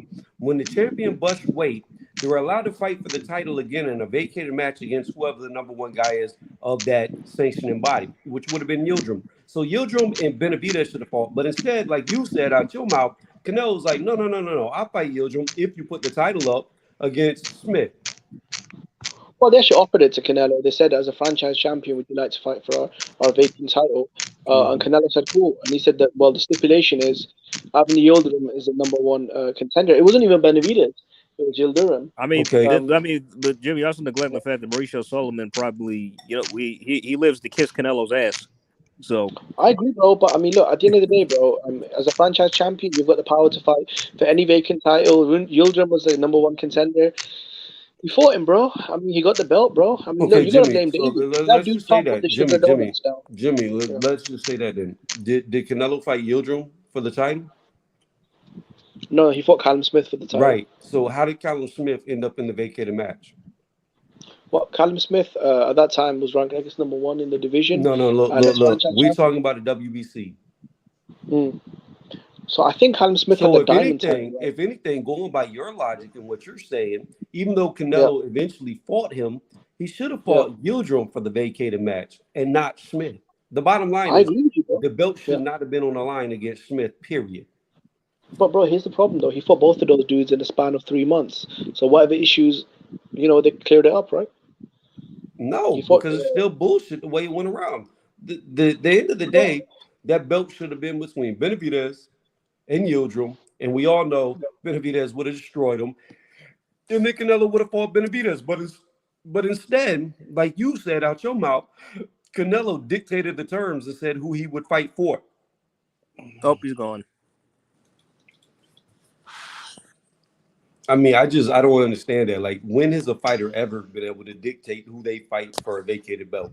That sounds reasonable to me. I mean, like that's the only time in history I've seen that where somebody. I mean, maybe it has happened, but where somebody said what they're gonna do, plan, and it went flawless.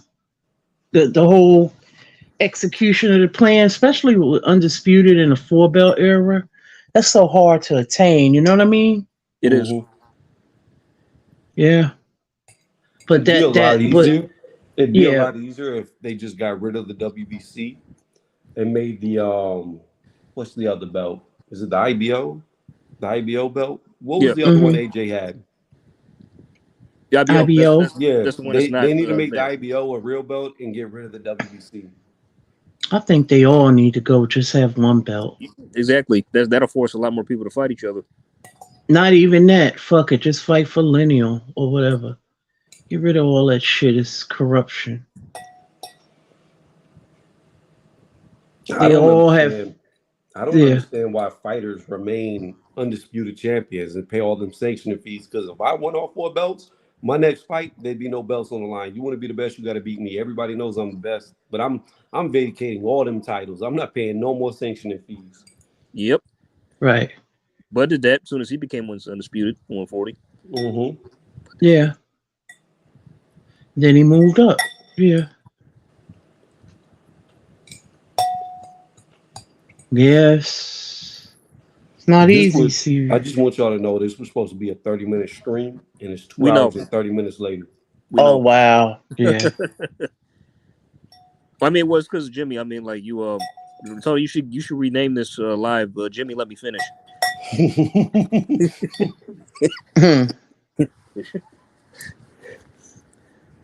Jamal Charlo beat nobody for his title, Kelvin. He was elevated due to the to the what do you call it? The franchise status. Yeah, I mean Canelo got franchised, then he won interim belt, and he was up. Same thing that happened to Devin Haney, pretty much. More or less. Now he's been honestly, in my opinion, now he's holding the belt hostage. If you ask me, he's never fought a mandatory. He's never unified. So what are you hanging on to the title for? And he hasn't fought in 2 years, and he still got it for some reason. Nothing against him personally, but it's like, I mean, but if you're not going to unify to fight, like, what are you holding on to the title for? Well, the WBC was behind him. They for some reason, I don't know why. I mean, PBC, they looked into. They got a lot of sway with them, I guess. So along with the WBA. Yeah, I guess that's because it seems like the PBC owns the WBC. I think so. Along with the WBA, that's why they got so many baby belts over there that they keep giving people, try to pass them off as world titles. I swear, Al Heyman must have pictures of Mauricio in like lingerie, like Oscar. I swear, Hmm. Well, I mean, it's they said got the it's same got to be thing about the something like that. WBO with Ammerman Warren or whatever. Yeah, Well, that's true. Ammerman That's in true. particular, yeah. Yeah. They have a lot of sweet in the screw. I don't these sanctions. I can't prove it, but I'm sure they get like a little kickback, I mean, so the especially thing Probably. is, with the like, rankings and everything. why is Carlos Adames not getting his title shot? That doesn't make any sense. Like, But he can't do nothing until Jamal come back. but I'm just saying. I mean, it's like, why? I mean, why would the WBC order that fight? I mean, he. I mean, of course, I don't think Charlo's going to rush right into a fight like that after a tier layoff. I think honestly, if he does that, he gets beat. But Hmm. at the same time, it's like, I mean, because I think his people try to petition to fight for the belt and they turn him down. The Adames' Hmm. people. So that's just okay. Why is that? You know what I mean? Well, I think. Well, what they should have did was probably just put him in champion and recess Yeah. until because I know people go through stuff. I'm a human being, so I do have empathy Right. for At least people. do that. At least do that. So Right. So that and let Adamas, do his thing, or then Charlo could fight him when he comes back or when he's ready or whatever. right. Because they did it with Pacquiao, remember? Yeah. They did it with who they do it with Vitaly Klitschko as well years ago, the heavyweight. Oh yeah. No. They made him champion emeritus. My bad. That's what they did. But bottom line, the same thing more or less. He retired, then he was allowed to challenge for the belt when he came back, like right away, and won it. Right. Yeah. Right. What you eating, Tony? It was spaghetti. Nice.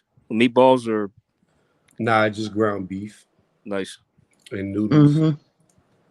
Yeah, cool. The thing is with the meatballs, like I eat every time I sit down and eat, it's like a pound and a half of meat. So there's too many Damn. meatballs. Damn shit. Oh yeah, I done got a lot bigger. Y'all haven't seen me in a while. Oh yeah, because you need the protein for the working out. Yeah, I get you. I don't You grow. ever see how much meat those bodybuilders eat? Oh my God, they eat a lot of meat. That's They like be everything. on like they Bruh. caloric. Oh my God, it's crazy I don't know if I can today. eat that much in a day. If I'm being serious, like what I they eat, would I don't know get if I can eat sick that as a much. dog. Yeah. Yeah, but the bigger you get, especially with muscle, the hungrier you'll become. So it seems like you can't do it, but when you starving 24/7, you just do Mm-hmm. it. It Mm-hmm. happens. It's weird. Yeah. Yeah, but you're not a bodybuilder. I'm talking about these guys that Nah, I'm that not. go for competition. They eat hella meat. I They mean, do. you're in good shape, but them dudes is Like I said, crazy. you ain't seen me in a while. You ain't seen me in a long I time. saw you last time you was buffed up. Yeah. Yeah, but I'm a lot bigger and What a do you mean, lot like leaner. Oh, okay. you ain't fat, are you? Or What's that? you ain't fat, are you? I mean, you got more muscle or what? Or Nah, my stomach is reduced tremendously. oh, got you. Yeah, I it's got, I got, muscle. I Yeah, got you. you know what? You're losing inches, but Yeah, gaining muscle. I get it. feel like I got 6 fists underneath my shirt. Damn. And you ready for that AJ fight now? I see. I See, told you I've been training, You Lisa, ever ready? since you mentioned it. Damn. I said, yo, this fight gonna happen. I can't look bad. I gotta be at my best. Yeah. Damn. You ready? Yeah. And then Woo. AJ done gained weight too, so I had to gain more weight. Yeah. Damn.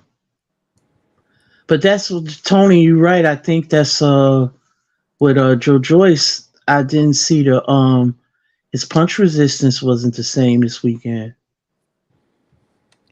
Right. Yeah, you're right.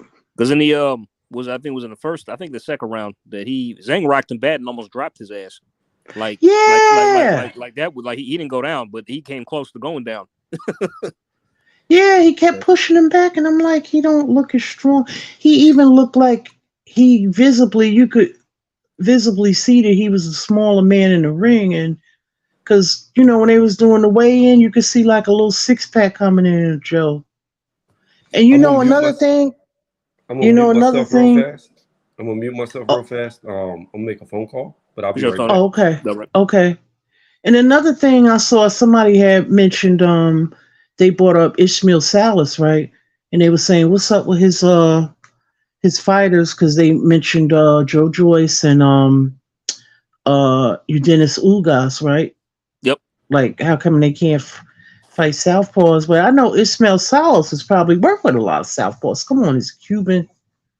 He's Cuban, right? I think I'm not sure. Yeah. You Not know, exactly great sure. Yeah. trainer or whatever. I was like, Yeah. I mean, yeah, but I see. You thought they would have prepared for that, you know? yeah. Well, Joe has never moved his head, No, so he hasn't. He hasn't. I mean, he honestly, he he needs to start now, or just at least keep his hands in front of his face so he can't get hit so much. You know what I mean?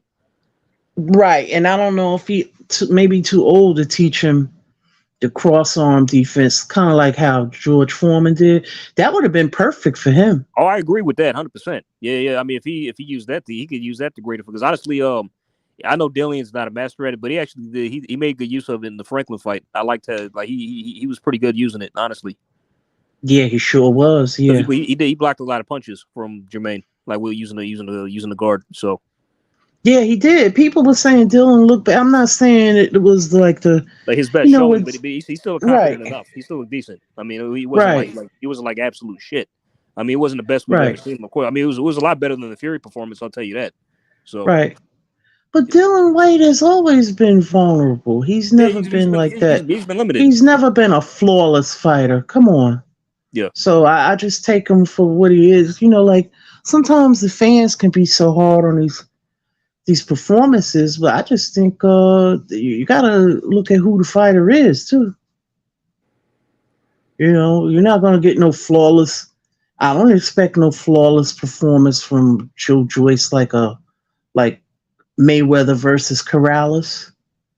That shit was poetry in motion. Oh yes.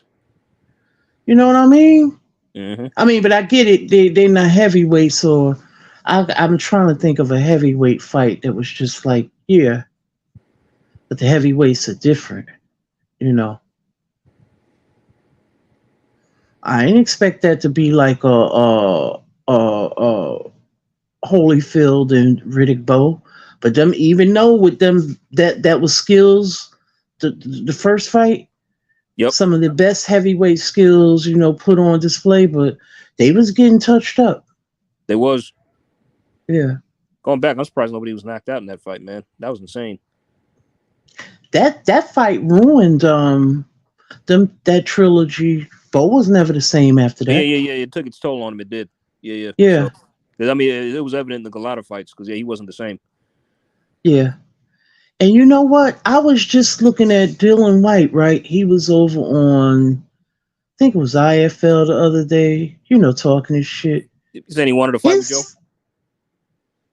Yeah, he wanted to fight Joe as the winner, but I don't know. But have you noticed how Dylan is talking lately?